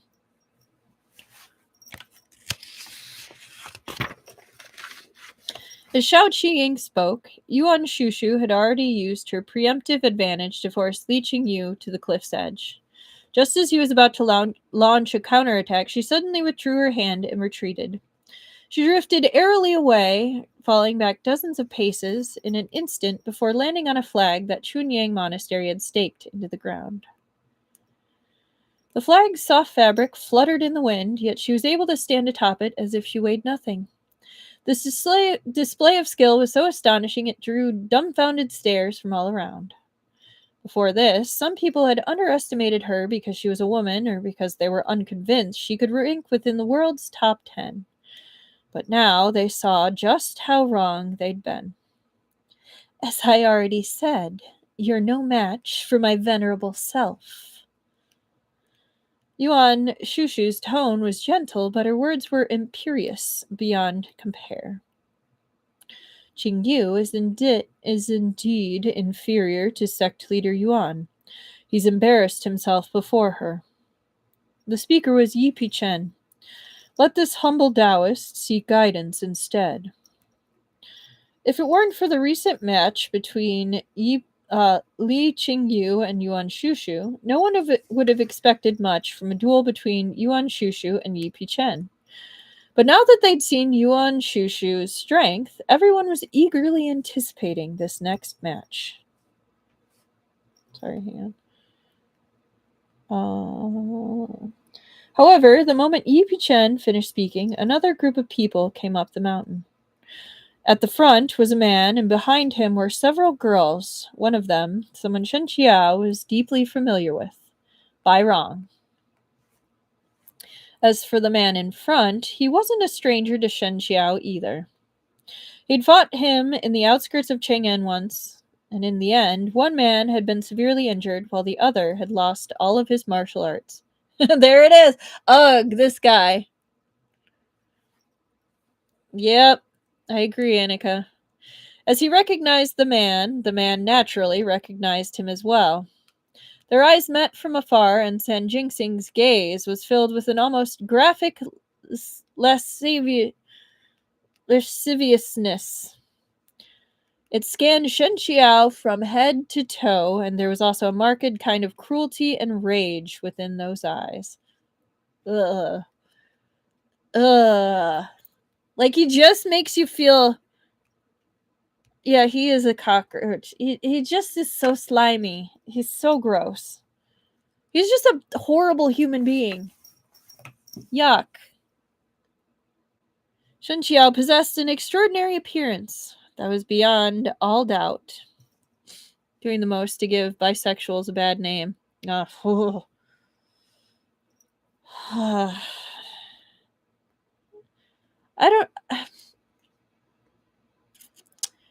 going to say this, and I hope it comes out right. I feel like he's not even so much bisexual. He's more just the kind of person who's like, a hole's a hole. Like, I don't know. That's the vibe I get. Like, he doesn't care, but it's not in the sense of actual sexual preference. It's like, a hole's a hole. Because he doesn't even view people like people. So, like, I don't know. That's my hot take on him. Yeah. Yeah, he's just a predator. Like, he's just a gross dude. Like,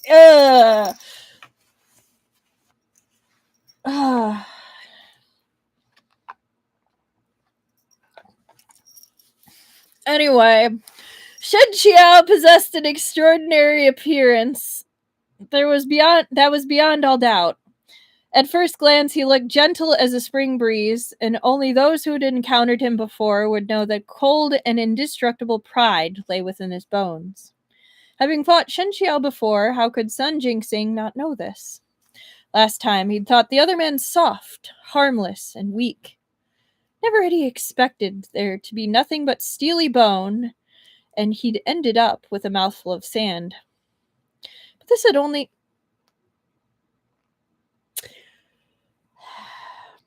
I'm just gonna, just in case, we're gonna put, potential trigger warning. Because he might say some nasty shit. And so this way I don't have to listen to his BS going back. Just in case. But this had only aroused Shen Jingxing's thirst for conquest and sadism. Up until now, he hadn't recklessly sought out Shen Qiao. For one thing, Shen Qiao's whereabouts were elusive and difficult to ascertain. For another, he'd heard that his martial arts had greatly advanced and that he'd even killed a couple of Jiuhua Sect's elders. Though Shen Jingxing had a deep love for beauties, he had no interest in losing his life for one. Alright, that wasn't as bad as I thought it was going to be. It had been a long time, yet a single glance was enough for Shen Jingxing to identify Shen Qiao in the crowd. He only felt that the other man had grown even more gorgeous with the aura of an immortal and appearance like ice and snow. Even without accounting for clothes and adornments, there was something remarkably pure and transcendental about him that made Shen Jingxing want to strip him naked and play with him in full view of everyone, watch his face fall as he cried for mercy. How refreshing would that be? Oh. Thinking of this, an indescribable flame blazed to life within his heart. Shen Jingxing's gaze was incredibly obscene. Everyone could see it, but Shen Qiao remained like an old monk in meditation, his eyes half closed as he treated Shen Jingxing like air. Yu Shengyan rose and moved to stand in front of Shen Qiao. Thank you! To think that a great and lofty elder of Jiuhua Sect would act like a starving dog in front of a meaty bone. How shameful. Alright. I'm gonna put maybe question mark trigger warning ending 128, but we'll see. Shen Jingxing being gross.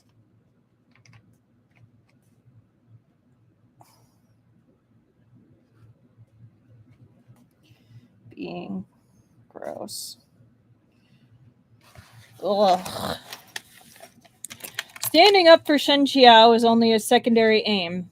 Huan Yue's sect and Jiuhua sect had always been at odds, and after Yan Wuxi had left the capital and fallen into an ambush, grossness ahead. Jiuhua sect had defected from Qi and thrown themselves into the arms of Yuan Yun.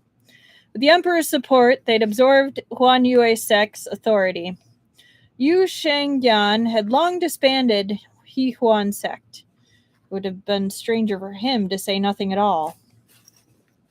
Shen Jingxing sneered. Even your Shifu Yan Wuxi wouldn't dare to speak to me like that. His words were infused with internal energy, similar to the Buddhist disciplines Vajra lion roar technique, but Shen Jingxing's was far superior. It reached the ears of everyone present without exception, and they felt their ears throb, especially Yu Shengyan. When he'd spoken those words, he'd been prepared for a swift attack from Shen Qiao, but he was surprised to find that he'd still underestimated him. With Shen Qiao targeting him, the force behind the voice he heard was many times greater than what the rest of the crowd experienced. His face instantly paled as his heart jolted, and he almost coughed up blood. Fortunately, a hand reached out to steady him in time, accompanied by a stream of true qi. Flowed through him like a murmuring stream, immediately alleviating Yu Shengyan's discomfort. Hello, Esper Lady. You just missed an interesting part. We had an ugh this guy moment.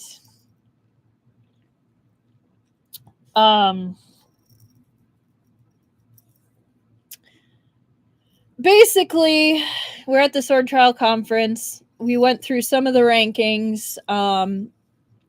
Jiuhua Sect came up the mountain. So we've got Shushu, who's the lady sect leader. That's kind of the...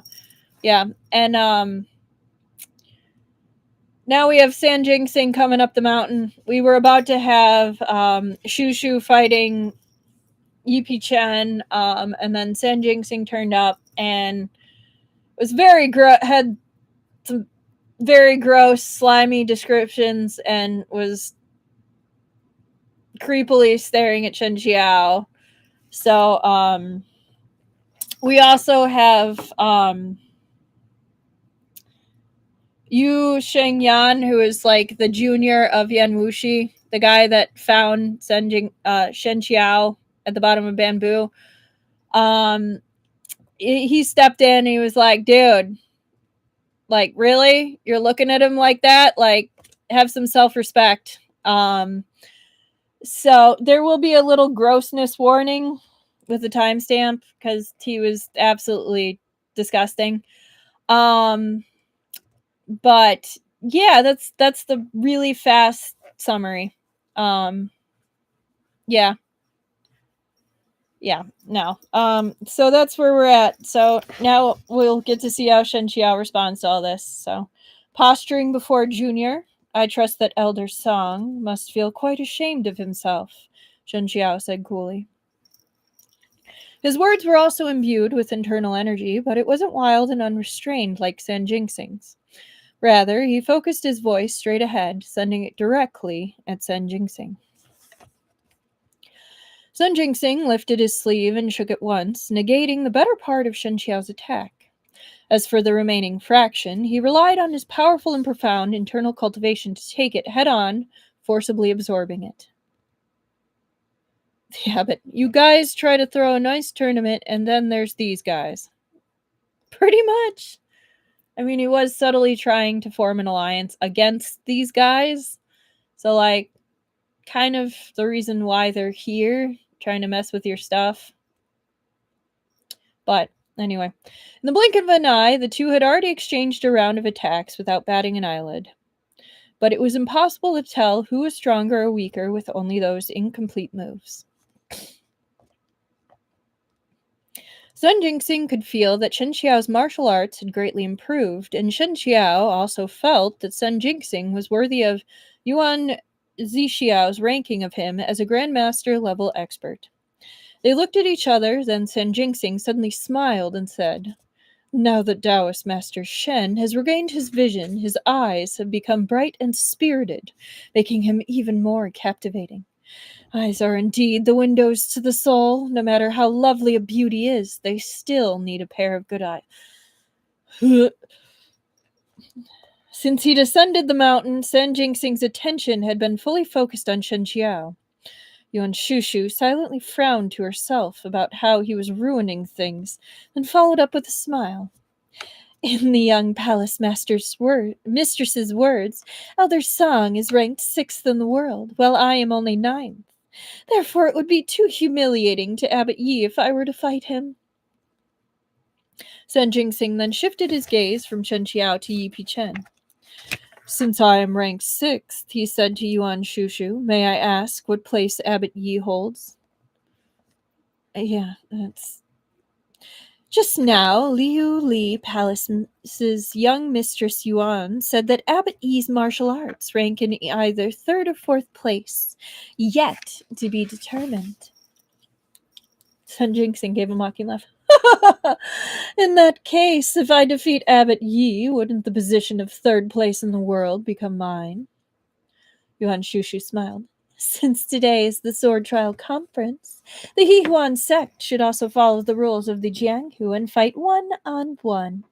That way people won't gossip that our Jiuhuan Sect are territory-trashing thugs who only know how to flaunt their superior numbers.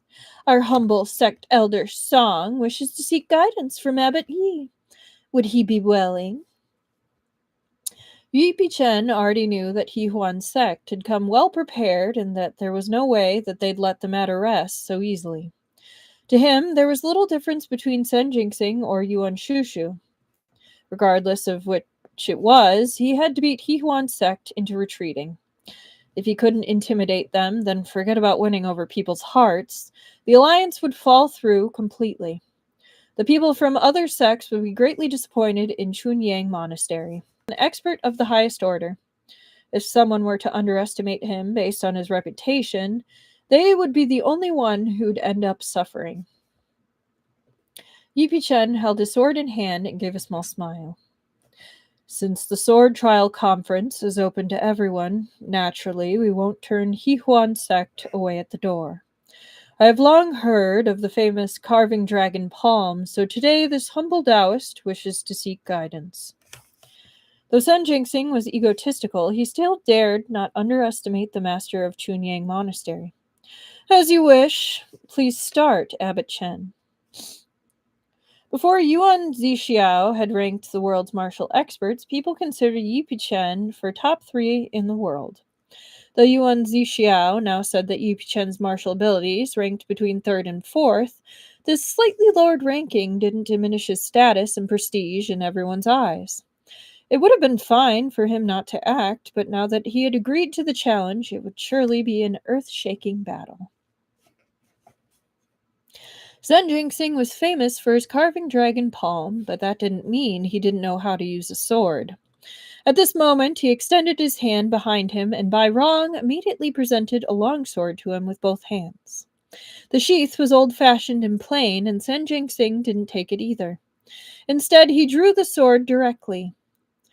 The blade glinted as it was revealed, akin to the evening sun piercing through mist. Just one look was enough to see that it was a good sword. He flicked the sword downward, and his true chi immediately traveled through the blade and into the ground, sending dust and sand flying everywhere. Stones rose off the ground as if drawn by his true chi, then surged towards Yi Pichen in a massive wave. San Jingxing followed right after them, flying forward, his figure and sword merging into one. It was a dazzling sight, the epitome of perfection. At this point, the people who'd been certain Yi Pichen would win dared not stand by this conclusion. The crowd watched the battle before them with wide eyes, deeply afraid of missing a single second of this magnificence. Shen Qiao was watching the battle intently when Yuan Shushu walked towards him, a smile on her face. It's already been several years since my last fight with Taoist Master Shen. I heard that the Taoist Master has made great martial progress. May Shushu have the fortune of seeking guidance? According to the rules of the Jianghu, if someone initiated a challenge, that challenge couldn't be declined, for doing so would make you look like a coward, avoiding the fight. Even if the person challenged didn't care about their reputation, others would inevitably hold them in contempt and ridicule them in the future. Moreover, since Yuan Zixiao had just ranked Shen Qiao ahead of Yuan Shushu, it was even more impossible for him to decline the challenge. Otherwise, he'd look unworthy of his reputation.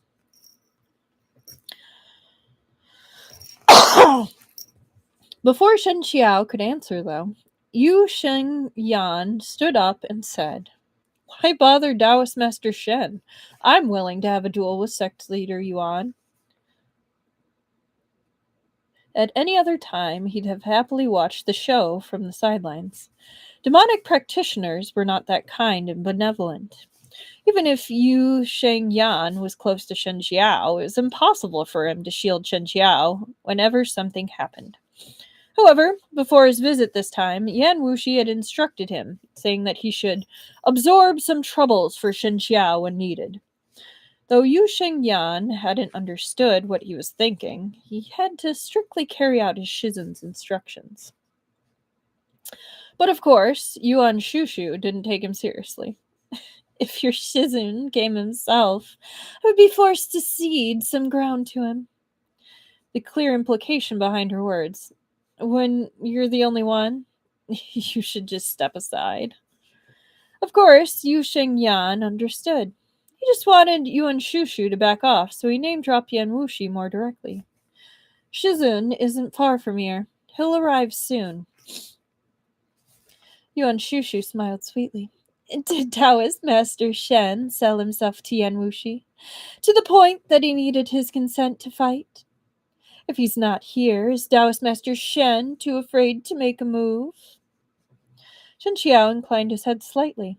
Since sect leader Yuan has invited this humble Taoist, he shall accompany her. He did not fall victim to Yuan Shushu's provocations. Though Jiuhuan sect had impressive numbers, not all of them were Grandmaster-level experts. In the end, the only true threats were Yuan Shushu and Sun Jingxing. Sun Jingxing was fighting Yi Pichen, and their relative strengths had yet to be determined. However, Yuan Shushu was undoubtedly superior to Li Qingyu.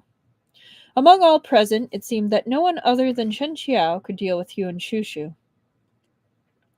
If Shen Qiao didn't make his move today, then there was no doubt he'd witness Jiuhuan sect sabotaging the Sword Trial Conference. And if Yi Pichen made any mistakes in his battle, even more people in the Jianghu would be too fearful to oppose Jiuhuan sect in the future.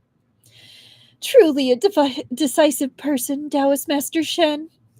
Yuan Shushu smiled, and her figure suddenly rose from the ground as she spoke these gentle words. 2 streams of black swept out of her sleeves and shot towards Shen Qiao so quickly they left no time to react. Those with sharp eyes could tell that those 2 streaks of black were a pair of long swords, but the rest were unable to see anything. They could only assume they were powerful concealed weapons of some sort. In the blink of an eye, the flying swords were already in front of Shen Qiao, just inches from his eyelids. His opponent's movements were really too swift.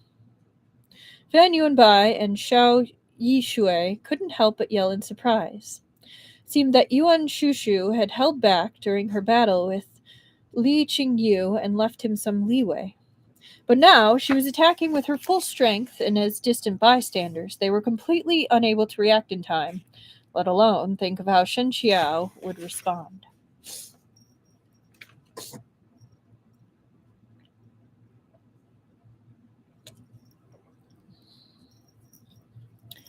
Shen Qiao didn't draw his sword. He shook his sleeves, and his true qi surged out in 2 streams, rushing towards his opponent's black swords. As the swords whistled through the air, they were blocked by a powerful wall of true qi that stopped them in their tracks. For an instant, they froze in midair.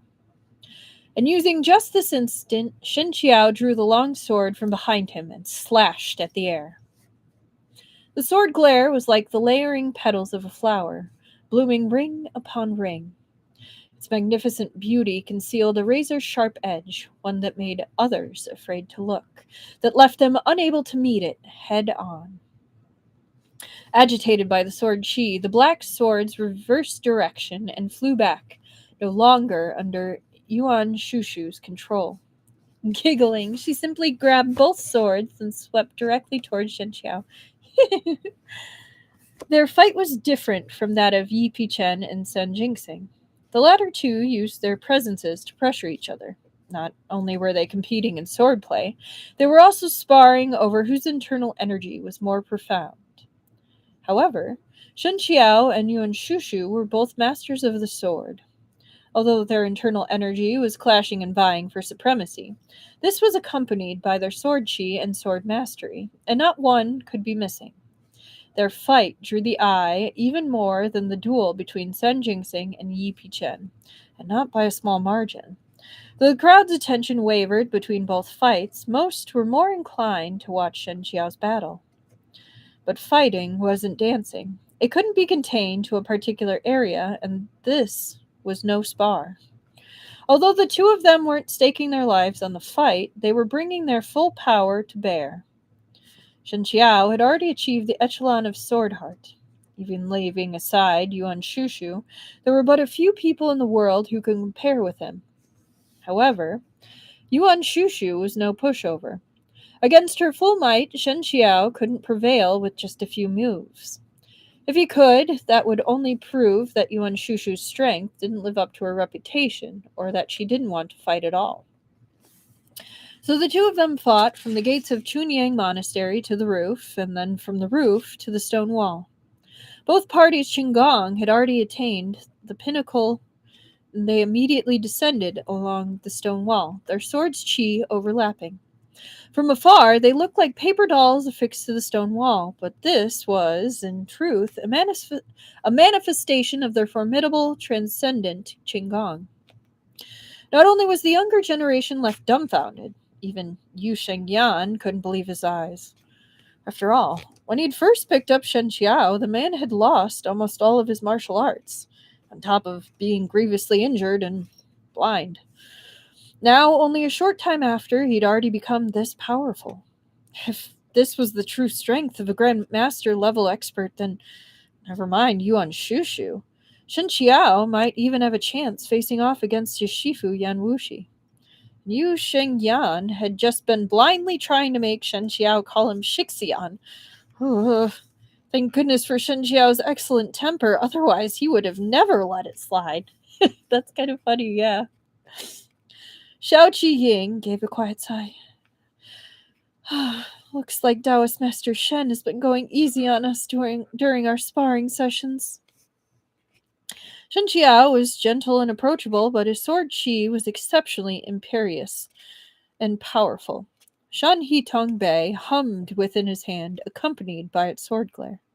With enough power to overturn the oceans, it resonated with heaven and earth. Though Yuan Shushu seemed to have a numerical advantage by wielding two swords, Shen Qiao grew bolder as he fought, while she found him increasingly strenuous to handle. That powerful, imperious sword glare was almost bearing down on her head, the pressure on her multiplying many times over.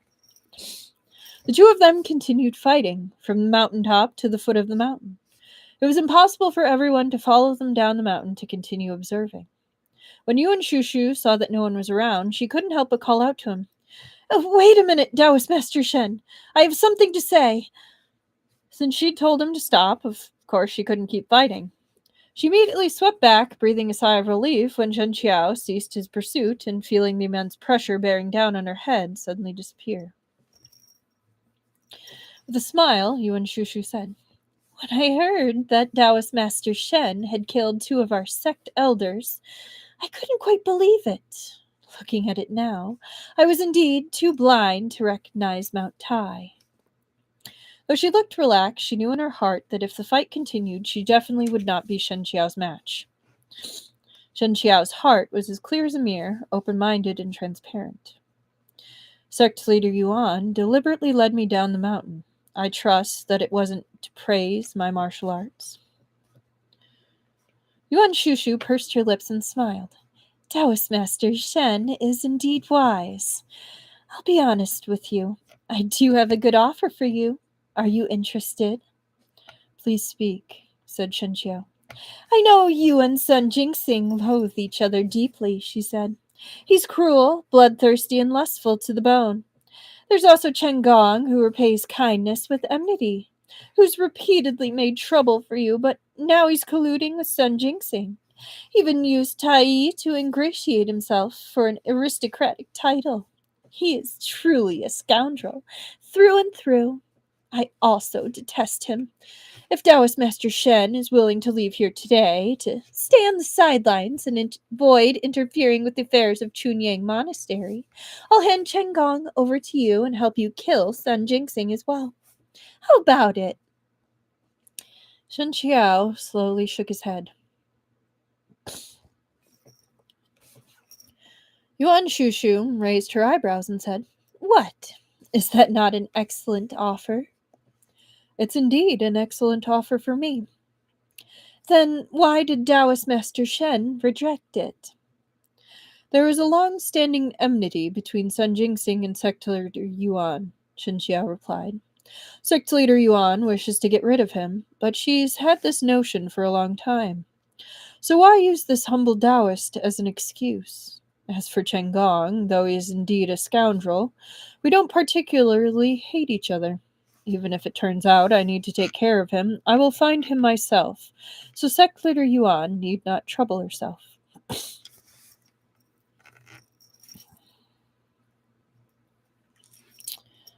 Yuan Shushu sneered. "You're so close to Yan Wuxi, yet refuse to cooperate with me. Seems that Taoist Master Shen is not only a hypocrite, but also looks down on women."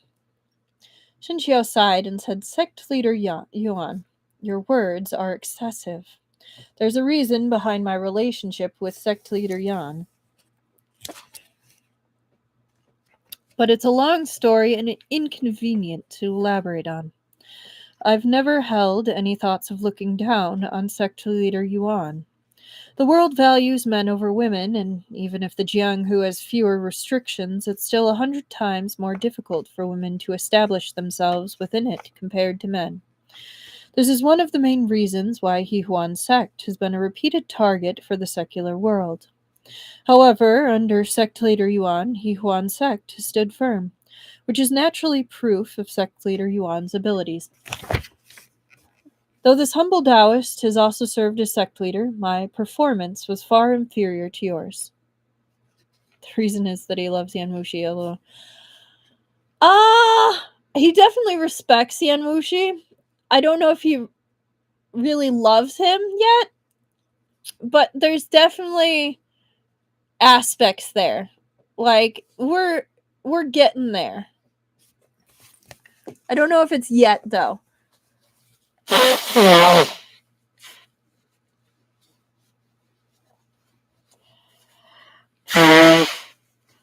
But we love a king that respects women. Which is one of the reasons why I love Shen Qiao.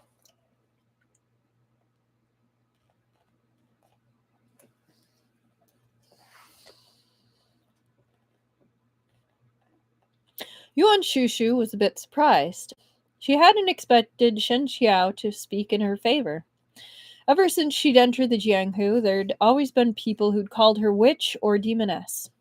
Later, as her martial arts grew more powerful, they no longer dared say it to her face, but continued to do so behind her back. Jiuhua's sect knew no taboo when it came to murder, and they took ruthless action. But if one asked around the Jianghu, was there anyone who hadn't killed before? And of the 3 demonic sects, Jiuhua's sect wasn't the only ruthless one. Instead, a large part of Jiuhua's sect's notoriety lay in their parasitic and sexual cultivation practices, which gave the rest of the world an impression of extreme depravity. Her eyes sparkled brilliantly as her expression softened a little. "Taoist Master Shen's words have touched me deeply. It's rare to hear someone speak on behalf of Jiuhua's sect. In the beginning, when Bai Rong kept showing you mercy, I thought that she was simply young and easily deceived. But now I see that she really possesses a good eye." Shen Qiao smiled. "I am not speaking on behalf of sect leader Yuan. I was only being impartial. To tell the truth, I do not like how your honored sect conducts itself. The likes of Sun Jingxing and Huo Shijing deserve far more than death, and they are unworthy of sympathy. Those who walk different paths cannot work together. That's why I will never cooperate with Jiuhua's sect. Right now, you are trying to stop the Sword Trial Conference, so I absolutely cannot follow your wishes. We hold different stances and viewpoints, so it's natural that we'll end up meeting on the battlefield." Yuan Shushu's appearance didn't show her age. She looked like a young woman in her 20s, which gave her smile even more charm. Taoist Master Shen is so considerate that even I cannot hold on any longer. Would you be willing to become an intimate associate of mine? If you don't like the Jiuhua sect, you don't have to deal with anyone beneath me. I also have several villas elsewhere. If Taoist Master Shen is willing to keep our relationship a secret, no one else will know. How did the two of them transition from fighting to discussing matters of romantic love? Shen Qiao truly didn't understand, but he was a sincere person, so he couldn't use cutting remarks the way Yan Wuxi did to force others to back down. Instead, he simply cupped his hands. Thank you, Sect Leader Yuan, for your loving kindness. After speaking, he turned around, about to leave. Yuan Shushu smiled slightly, then flashed in front of him, blocking his path. Why is Taoist Master Shen in such a hurry to leave? We were having such a good conversation just now. Look at you. Surely Yan Wuxi hasn't taken you to his tent. It seems to me that he doesn't enjoy that kind of thing either. Or do you like Bai Rong more? I think that little girl also likes you a great deal. Why don't I help the two of you get together? Shen Qiao felt that Yuan Shushu's attitude was somewhat odd. A flash of understanding hit him, and he blurted out, Are you trying to stall for time, to keep me here on purpose? Yes. Yes, she is.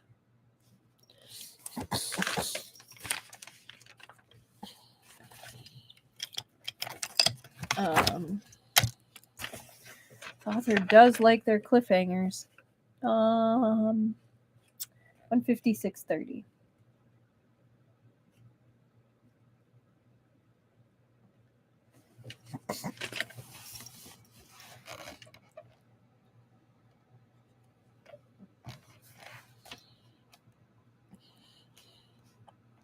"104.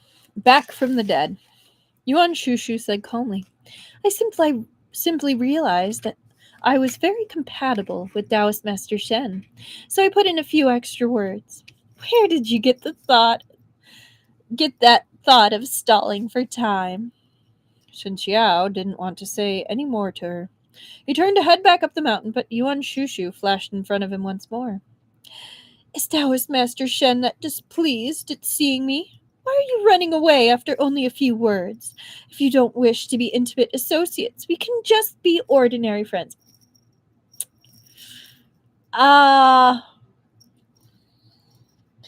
Yuan Shushu gave a faint smile, one that was like thousands of red flowers abloom or a million purple blossoms returning with spring. Anyone else would at least pause, even if their hearts weren't swayed entirely.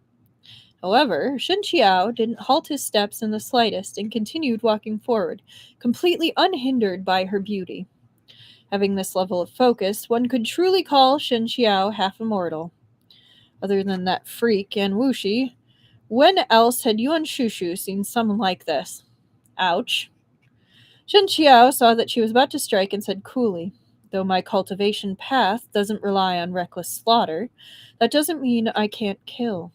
That day, Sect Leader Yuan personally witnessed her honored sects Huan Shijing's perish at my hands. Has Sect Leader Yuan considered carefully what price she might have to pay for trying to stop me? Yuan Shushu smiled. Sun Long need not get angry. I never intended for us to be enemies, but as a precaution, I need to keep you here so you don't end up ruining things. However, even if you head up now, I fear you won't be able to change anything. Out of consideration for our compatibility, this one will advise you. You're not a member of Chunyang Monastery. Even if you wish to make a name for yourself this time, Yipi Chen will remain ahead of you. So why must Shen Long wade into these muddy waters himself? Her tone was soft, affectionate, and meandering, but with the great and lofty Jiuhua, Shen Qiao only wished to do the best for others while being unwilling to cause trouble. This did not mean that he was stupid or easy to deceive. He didn't listen to her and swept straight up the mountain. Yuan Shushu originally wanted to stop him, but Shen Qiao used a rainbow stretches across the heavens, executing it to the utmost. before she could catch up, he'd turned into a wisp of blue, leaving Yuan Shushu with nothing but dust. Lady, we've already established that flirting isn't going to work. Like, you tried. Good attempt. Probably would work on pretty much any other person. Womp womp. An ordinary person would take at least half a day to climb the mountain, but a martial expert would need only an hour. With the Qinggong of Shen Qiao's level, it only took 15 minutes. Wow! But since Yuan Shushu had said, even if you head up now, you won't be able to change anything, it meant that some unexpected crisis had already occurred. The Chunyang monastery disciples who had been on sentry duty at the mountain gate had already been defeated by Jiuhua's sect when they came up. Now, as Shen Qiao climbed the mountain again, his path was completely unobstructed. But his unease only grew worse, all the way until he finally reached the summit and returned to the field before Chunyang Monastery's main hall. There, he just happened to see Yi Pichen meet palms with someone under the full view of the crowd. The other party remained firmly in place while Yi Pichen took 3 steps back. It's like someone trying to flirt with Shai Lian. Good luck getting him to notice. Yeah. He took another look at the crowd around him. Their expressions seemed to be frozen, fixed in a moment of great shock. The person facing off against Yi Pichen was unfamiliar. Shen Qiao didn't recognize him. However, the man in question had a prominent nose and deep-set eyes, and although he was handsome with a heroic spirit, a glance told Shen Qiao that he wasn't young. He was dressed in foreign garb, and at this moment he pulled his hands back and stood tall, his expression indifferent. It was clear that he was a person of few words, but around him was a powerful, imperious aura of suppression that caused everyone to fall silent, like cicadas in late autumn. Shen Qiao internally trembled. He didn't need to ask for the man's name, for he too knew who this was. The #1 Gokturk martial expert, Hulagu. Even though he'd mentally prepared himself, on suddenly seeing this person, a sense of disbelief still rose within his heart. It was really him. But how could it be him? He really hadn't died? Son Jingxing, who'd always been arrogant and egotistical, was currently standing respectfully behind the foreigner.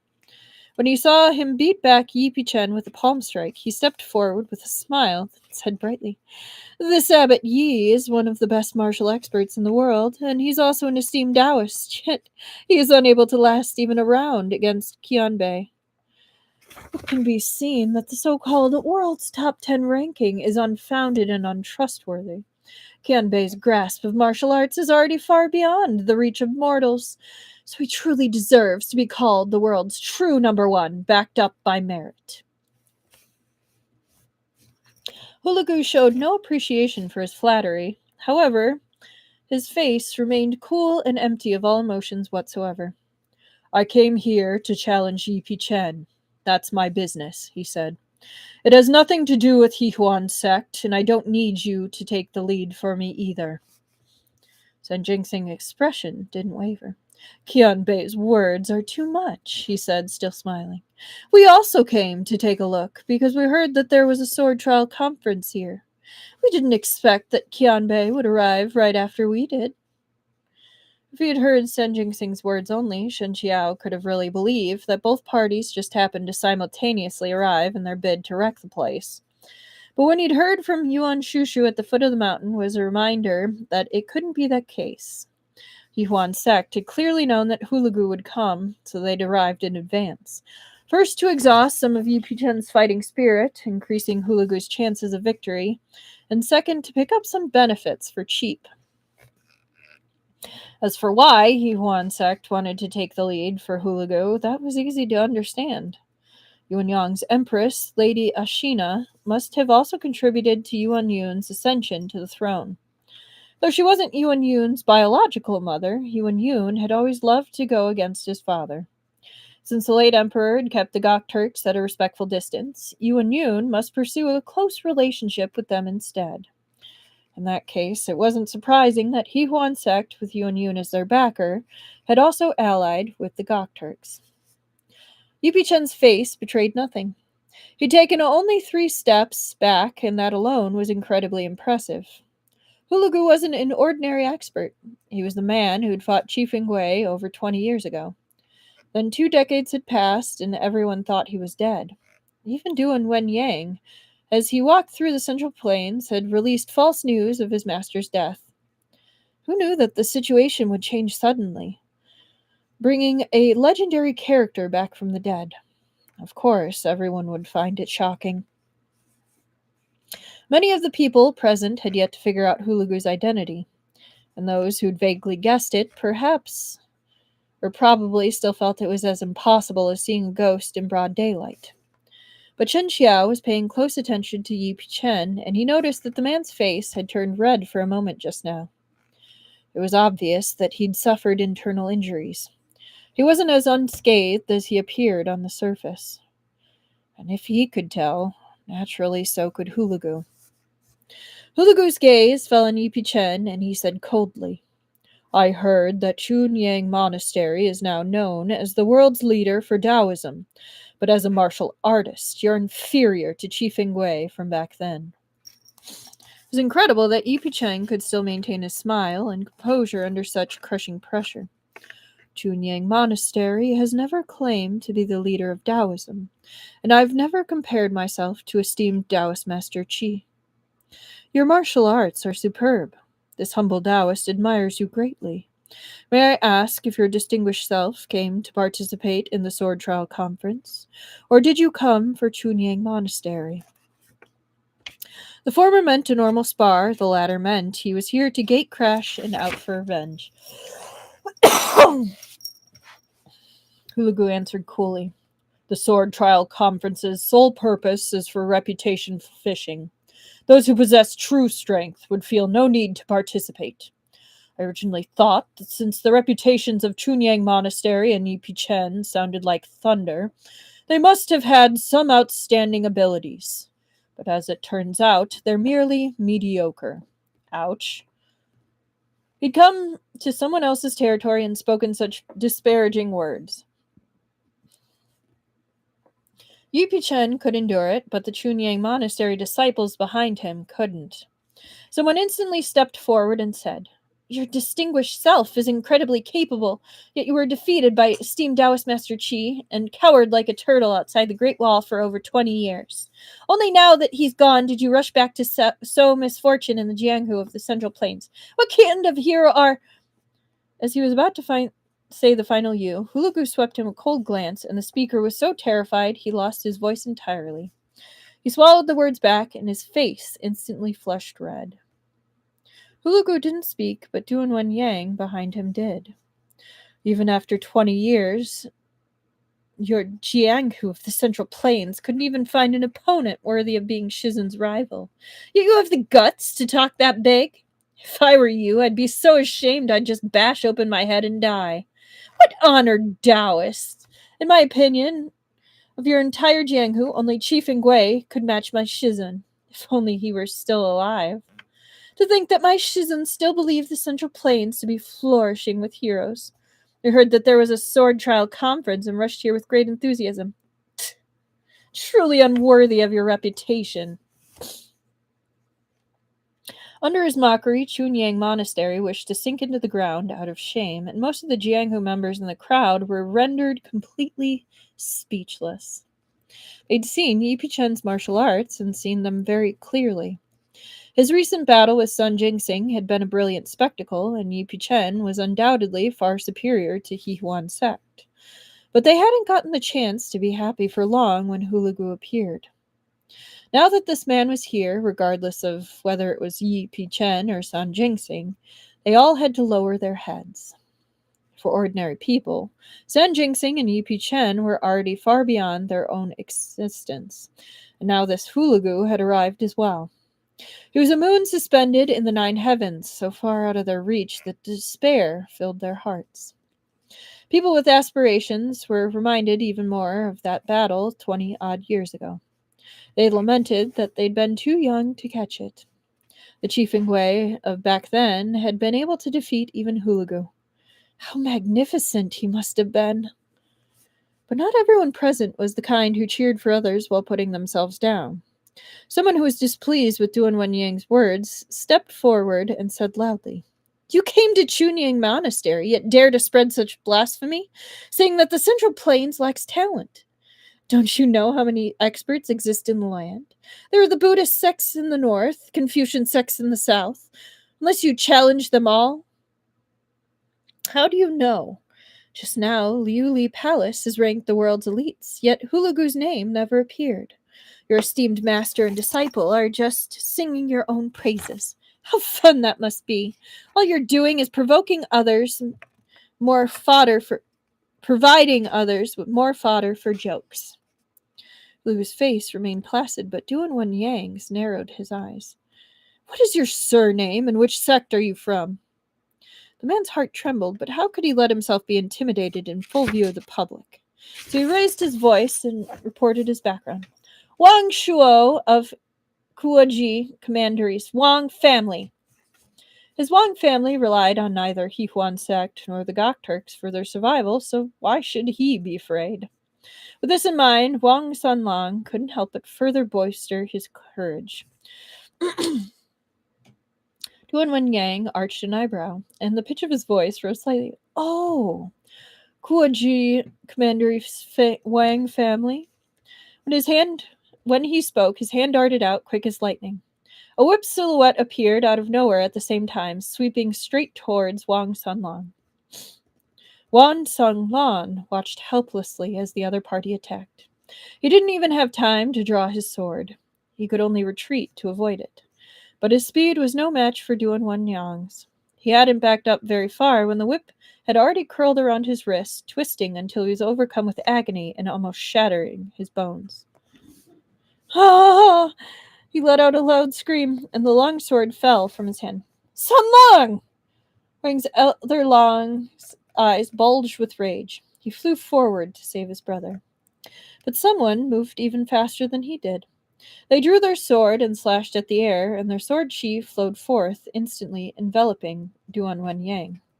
Duan Wenyang made a sound of surprise, as if he hadn't expected such strength from his opponent's helper.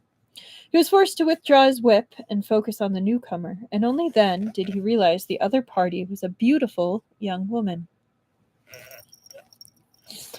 When it came to martial arts, only speed was king. Duan Wenyang's whip lashed out again and again, flurry after flurry, leaving his opponent no breathing room whatsoever. Yet despite such crushing pressure, the girl seemed to handle herself with effortless skill, never falling behind. One could tell that she must have come from a famous sect, trained by an extraordinary expert. With time, she might grow to achieve great things. But Duan Wenyang ranked within the world's top 10. Even if he was last in the list, it was no empty title. Though this girl was skilled, her greenness showed, and she lacked actual combat experience. After a couple of moves, Duan Wenyang gradually discovered her openings, and he took the chance to strike, sending his whip right at them. The girl didn't seek to continue. Her original goal had been to help Wang Sanlang out of his predicament. Now that she had achieved it, she retreated backward and drifted to the ground, refusing to confront Duan Wenyang head-on. "Thank you, Gu Niangzi, for your help." Wang Sanlang was a bit excited. He'd been taken with this beauty at first sight, but she'd only spoken bluntly to him. Yet, when he was in danger just now, it was this beauty who'd extended a helping hand. "Don't mention it." Guo Hengbo's expression was indifferent. Although Wang Sanlang's behavior was reckless, it could not be said that he was wrong. Everyone had remained as silent as cicadas in late autumn in the face of Hulagu, and Wang Sanlang speaking out had demonstrated his courage. If someone had been able to save him, yet chose not to, it would only encourage this trend in the future.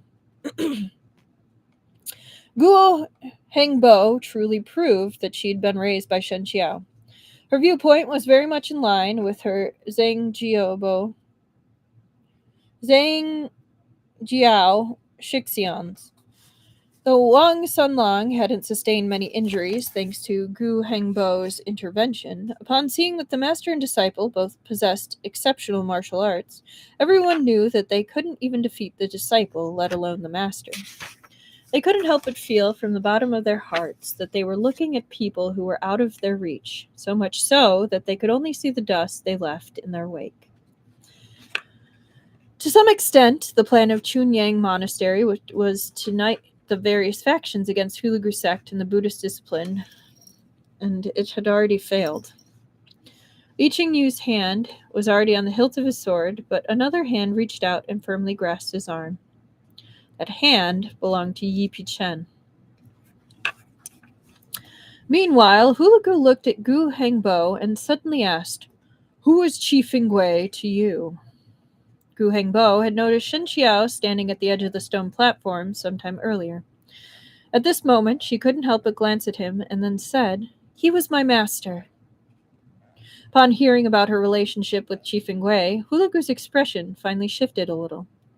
Even though he just faced Yi Pichen, he had not looked at him straight on.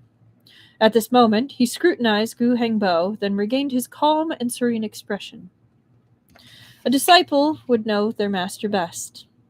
Duan Wenyang smiled and said, "Shizun, why do you find it a pity?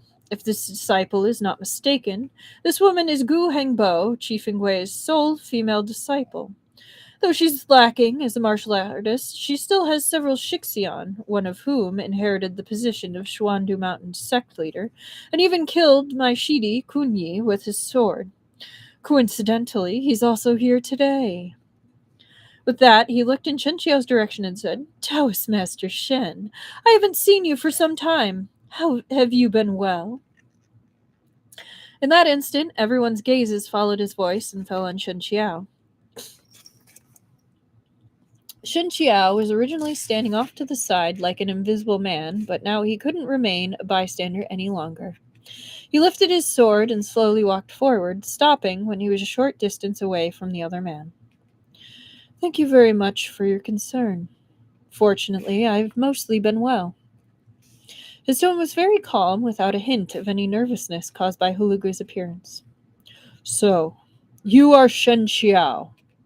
Hulagu's gaze moved away from his face and onto Shanhe Tongbei, gripped in Shen Qiao's hand. A trace of nostalgia swept across his face. "Correct," he replied. "This humble Taoist is Shen Qiao. I am fortunate enough to finally meet Qianbei in person today. Unfortunately, my master has passed away. Otherwise, if he knew that Qianbei still walks among the living, I'm sure he'd have been overjoyed."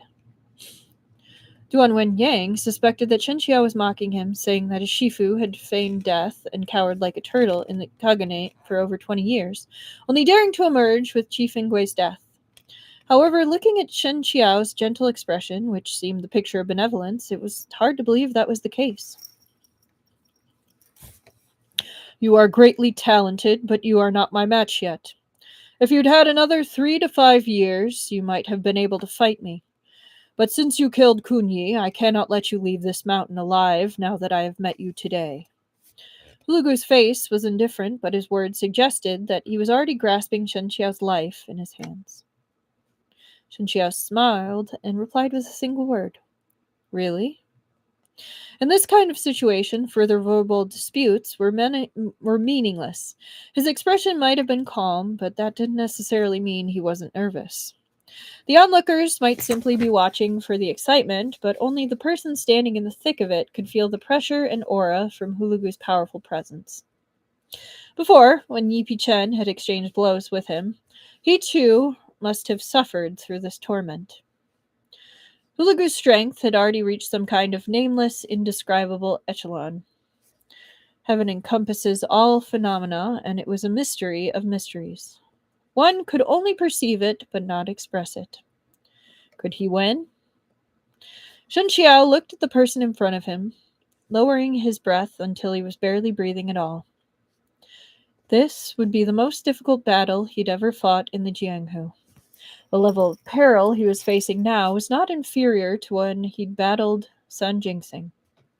He was a disciple of Qi Fingwei, and from the moment he'd taken over his Shizen's mantle, his destiny had been set. This battle was inevitable. All right, I'm going to read one more chapter, but I need to blow my nose first. Hang on.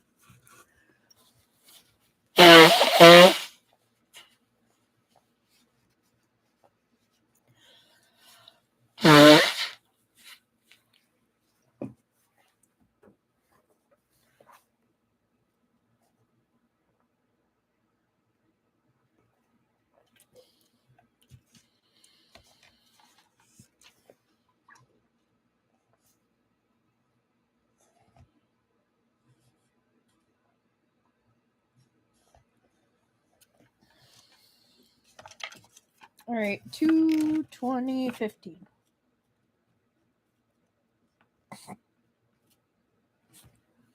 Okay. 105. The world's number 2. Yuan Wenyang was a whip user, but his Shifu, Hulagu, was not. More than 20 years ago, when Hulagu fought against Shifengui, they had both used swords. However, Hulagu did not hold a sword today. Perhaps he'd decided to tread a new martial path since then, or maybe he no longer liked to use swords. Now he faced Shen Qiao, who raised his sword against the wind, his robes rustling. Sword Qi arced like a rainbow piercing the clouds, and like a crane soaring into the sky. It surged straight towards Hulagu. The crowd only heard a thunderous noise exploding in their ears, like the sound of 1,000 horses galloping or endless crashing waves of the boundless sea. They couldn't help but stare in shock. The mediocre practitioners even felt their ears throb. Some couldn't withstand it and had to quickly circulate their energy in resistance. During the Sword Trial Conference, Shen Qiao had first only watched from the sidelines. Everyone knew that he was an exceptional martial artist, but he looked like a handsome Taoist priest through and through, cultured and elegant. There had seemed nothing formidable about him. It wasn't until he'd confronted Yuan Shushu that everyone realized the meaning of "don't judge a book by its cover." But only now was the audience truly shaken. Shen Qiao's slash was imperious and fierce as it stole the initiative, surging forth like a mighty torrent. Shanhitong Bay was true to its name. It indeed invoked the image of mountains and rivers, all grieving as one. Though the onlookers were frightened and awed, Shen Qiao knew very well that while this move of his, using 9/10 of his full power, might have given him a chance against Yipi Chen, it was still no match for Hulagu. It might not be clear to onlookers, but when experts dueled, they only needed one exchange of blows for both parties to understand the eventual outcome. By assessing someone's qi, you could determine how profound their internal energy was by perceiving the atmosphere around them. Perhaps Shen Qiao hadn't made blistering progress even after cultivating the Shuyang strategy's true qi and rebuilding his foundations, but he was still on an entirely different level compared to before. Given enough time, he might have been able to match Hulagu in strength. However, Hulagu had several decades' worth of martial training over Shen Qiao, and he was someone who'd been able to vie with Qi Fengui for supremacy. Furthermore, Shen Qiao didn't know what sort of opportunities Hulagu might have had in the past 2 decades, or what echelons he'd managed to break through to. Now that he'd left seclusion and returned to the Jianghu, the title of the world's #1 martial artist could only be his. In the entire Jianghu, there seemed to be no one who could be his opponent. Even Yipi Chen had fallen beneath his hands. If Shen Qiao wanted to win, the chances for that were slim. But just because the chances were slim didn't mean that he'd roll over and await capture. The battlefield could change multiple times in an instant if he could grab at even the smallest of lifelines. He might be able to escape the jaws of death and transform defeat into victory. Shen Qiao acknowledged that there was a gap between himself and Hulagu, but this gap wasn't large enough to make him sit and resign himself to death.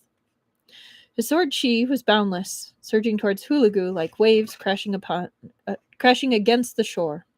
In an instant, it was right before him, and Duan Wenyang couldn't withstand it and took a few steps back. However, Hulagu remained utterly motionless, though a faint layer of solemn dignity now tinted his eyes, slight change from their previous nonchalance. Hulagu suddenly raised his sleeves and slammed them downward, crushing that surging, imperious sword chi. Then his entire person soared into the air, seemingly spontaneously, and flew toward Shen Qiao while his right hand sent out a palm strike. It was an ordinary palm strike, not flashy at all, but Shen Qiao felt the sword chi from his swing suddenly slam into something akin to an indestructible stone wall. Instead of crumbling the stone, it rebounded off it, returning to Shen Qiao with several times the power of his own true chi. Shen Qiao had already anticipated this, so he showed no shock. He didn't take this attack head on, but instead avoided its keen edge. He used his opponent's true chi to soar several feet into the air, then merged into one with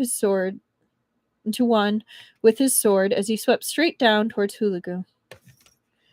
The onlookers couldn't tell where the sword ended and the man began.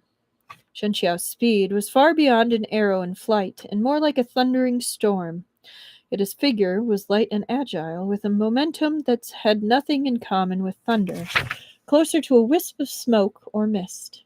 It appeared entirely effortless. The greatest of music was silent, and the greatest of phenomena was formless. On the sidelines, Duan Wenyang saw everything clearly and couldn't help but startle. Shen Qiao's progress was both rapid and frightening. Just this move itself was far more formidable than anything Duan Wenyang could do. In truth, Shen Qiao's martial arts were still a little inferior to what he'd possessed before his poisoning. It was only because he'd been cultivating the Shuyang strategy's true chi that he appeared to have made astonishing progress. If Duan Wenyang had seen Shen Qiao at his previous level, he wouldn't be so surprised now. However, ultimately, Hulagu was still Hulagu. This move of Shen Qiao's still couldn't do anything to him. The man stepped lightly with his foot, and the dark tiles all around it splintered, then burst out of the ground, drawn by the true chi around his body. The shards all transformed into sharp blades and shot straight towards Shen Qiao. Tiles and stones coiled with sword chi, crumbling into even finer fragments and spraying everywhere. The two streams of true chi combined and exploded with an even stronger force. Many people could neither dodge nor block with their chi in time. Or perhaps their martial abilities were simply insufficient, so they couldn't block it at all. Terrified, they tried to evade anyway, and some even screamed in horror. Debris scratched faces and necks, causing blood to stream down. A wretched sight. As for Duan Wenyang, Yi Pichen, and the others, debris simply fell to the ground when it came within half a foot of their bodies.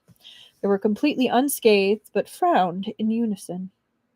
Duan Wenyang frowned because he'd originally thought that his Shifu would be able to deal with Shen Qiao easily.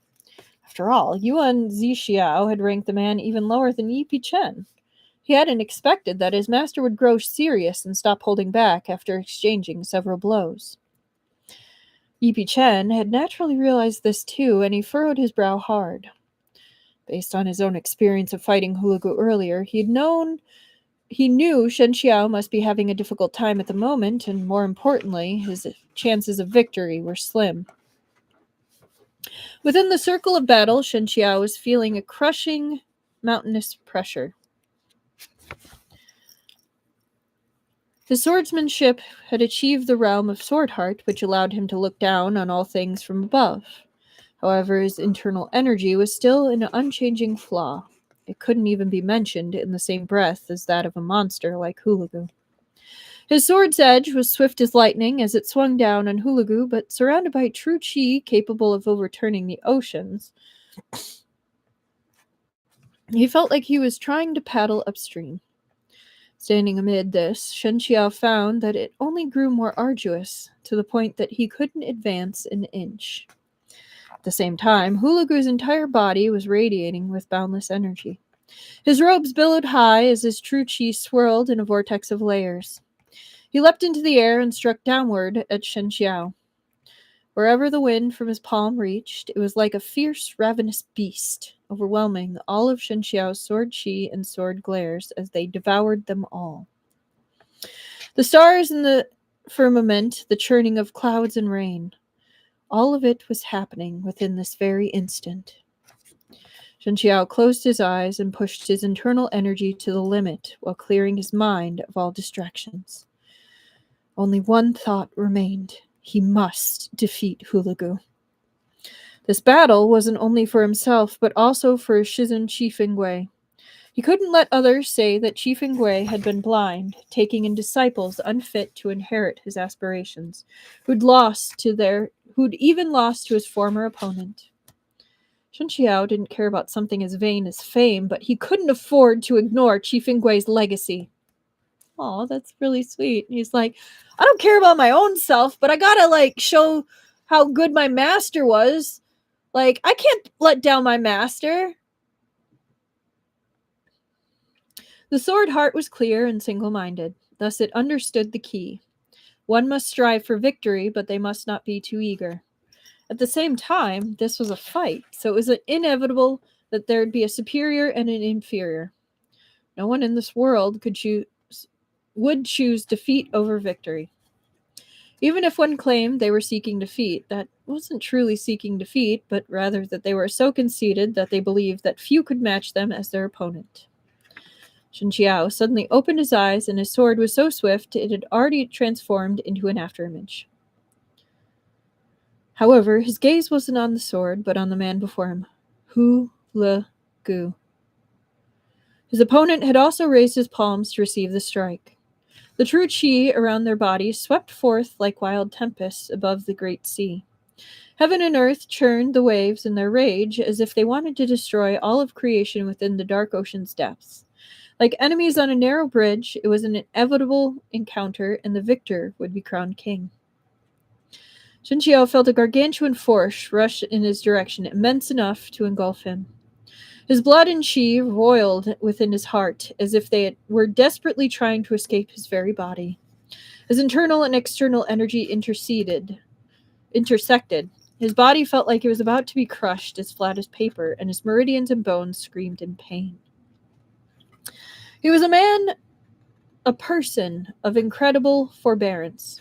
In the past, Shen Qiao had endured the severe injuries from the cliff's fall, the intense pain from his meridians being reshaped, and now, through Hulagu's palm strike, though Hulagu's palm strike caused him horrendous agony, Shen Qiao bore it without a sound. Only after he struck out with his sword did he withdraw and land back on the ground. But after enduring and enduring, he couldn't suppress it anymore. He coughed up a huge mouthful of blood, which splattered all over his robes and the ground. Hulagu's face remained impassive. He only took a few steps back without spitting up any blood. Shen Qiao had put all his strength into that one sword strike, and he knew that he'd finally injured Hulagu. Of course, his opponent's injuries weren't as severe as his own, but it was nonetheless true that he was now wounded. Shao Qihing and Gu Hengbo had been waiting for the two to stop, and now that they finally had, they rushed forward to support Shen Qiao. Yu Shengyan had intended to carry out his Shifu's orders, but based on his own martial arts, he knew he was no match for Hulagu. Rashly challenging him would only mean his death.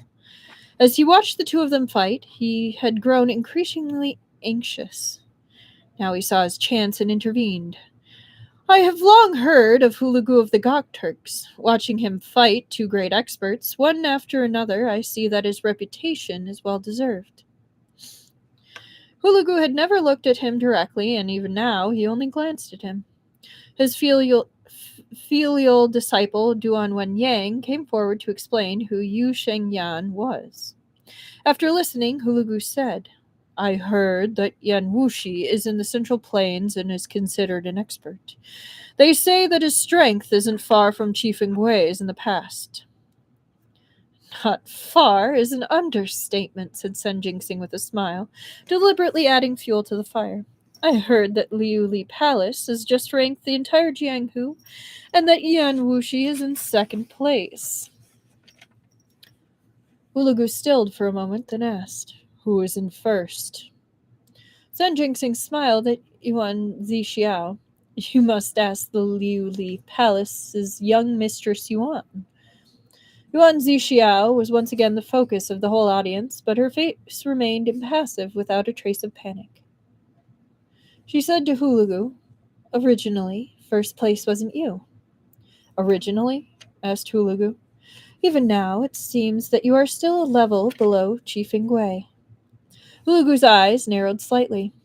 It'd been over 20 years that the three characters Chief Ingwei had never faded from his heart, becoming a complex knot he could never unravel. Unfortunately, the man was dead. Even if Hulugu wished to fight him, he could no longer be found. Duan Wenyang sneered. Chief Ingwei is already dead. Is the world's first place available to even the dead? If that's so, then shouldn't Tao Hongjing and Chu Yu Wang be ranked as well? Yuan Zixiao nodded and said coolly, so I said that it wasn't you originally. Since Chief Ingwei is dead, first place is now yours. Probably. She even added a probably at the end. Even though her tone was completely flat, it was enough to send someone to their grave from rage. Love her sass. But Hulugu hadn't fallen so low that he'd argue with a little girl. Duan Wenyang's face darkened, and he looked like he wanted to speak. But Hulugu only swept a glance at Yuan Zixiao's face, then turned his gaze back to Shen Qiao. You're really quite good, he said. Qian Bei is far too kind, said Shen Qiao. But it was only a stroke of luck. Your distinguished self just fought Abbot Yi, so in truth, this humble Taoist had an advantage. All right, you ready for the super cool picture? This one's awesome. Like, it's one of my favorites of the book.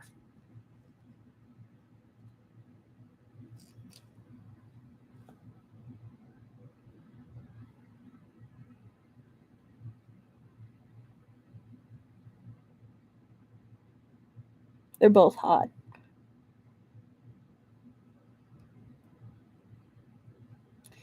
I love Shen Qiao's eyes in this one. Like, his expression is so intense.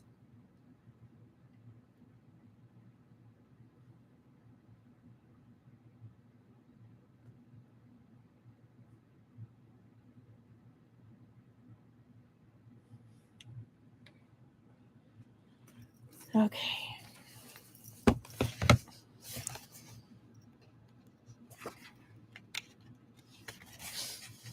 Hulugu revealed a faint smile. His eyes and brows were razor sharp, like they'd been carved with a knife, and he looked terribly unapproachable when he didn't smile. But within this smile was a faint gentleness, contrasting his words, which grew even colder. Normally, I'd disdain attacking the defeated and would stop here today. But you killed Kunyi.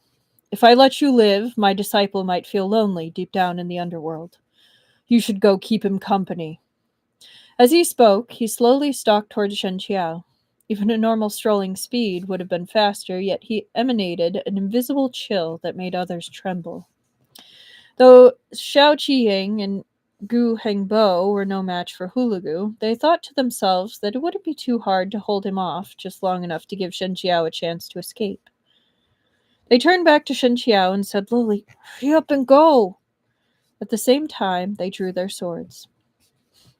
As a demonic practitioner, Yu Shengyan had never been a selfless hero who could sacrifice himself for others, but Yan Wushi's words still lingered in his ears.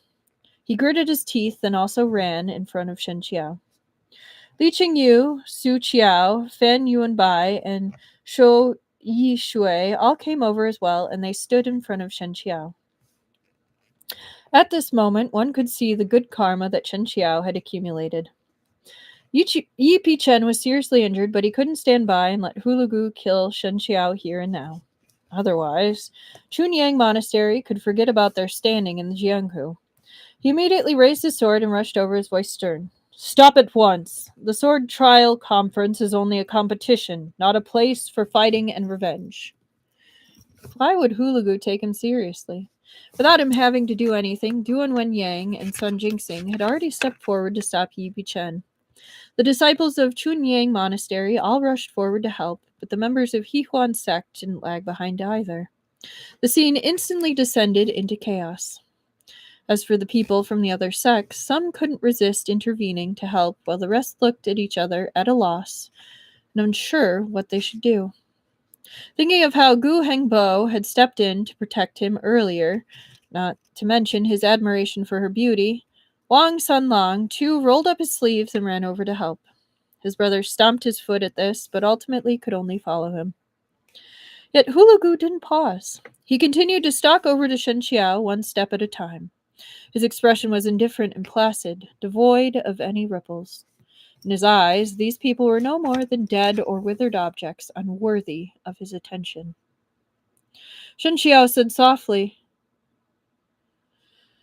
"Thank you, everyone, for your earnest support, but this matter is between him and me. Don't intervene."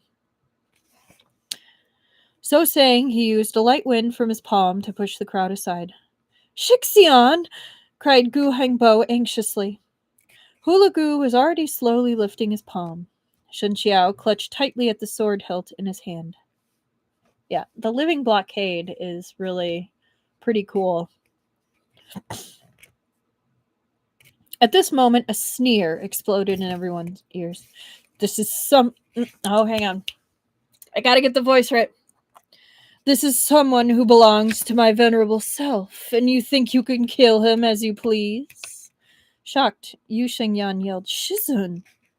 As soon as he said this, everyone knew the identity of the newcomer, but they only saw a phantom appear out of thin air, like an immortal descending from the heavens, untethered and unrestrained, elegant and carefree.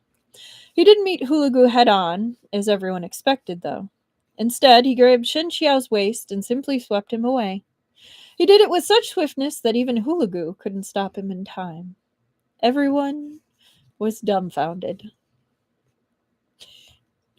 Such a little shit. Oh my god. That is the end of the chapter and where we're actually stopping tonight. With Yan Wuxi coming in like a gremlin and stealing Shen Qiao away. Gotta love it. He does know how to make an entrance, that's for sure.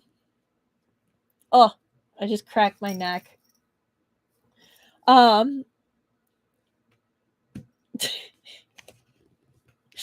No, it's hilarious.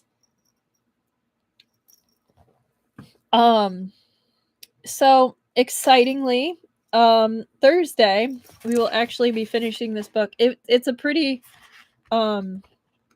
short part.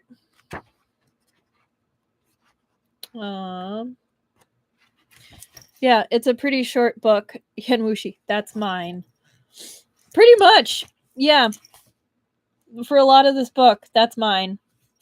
But yeah, that was a really fun live.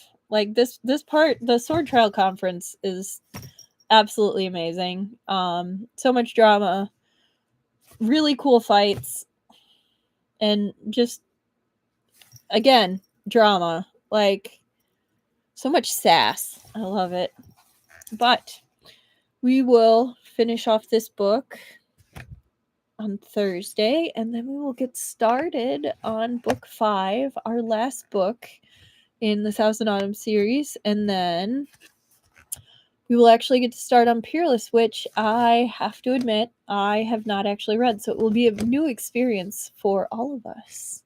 But yes, you are absolutely welcome, and thank you for coming. To everyone that watched tonight and or later, I hope you have a great rest of your evening. I hope you have a great day tomorrow, and I will see you Thursday. Good night.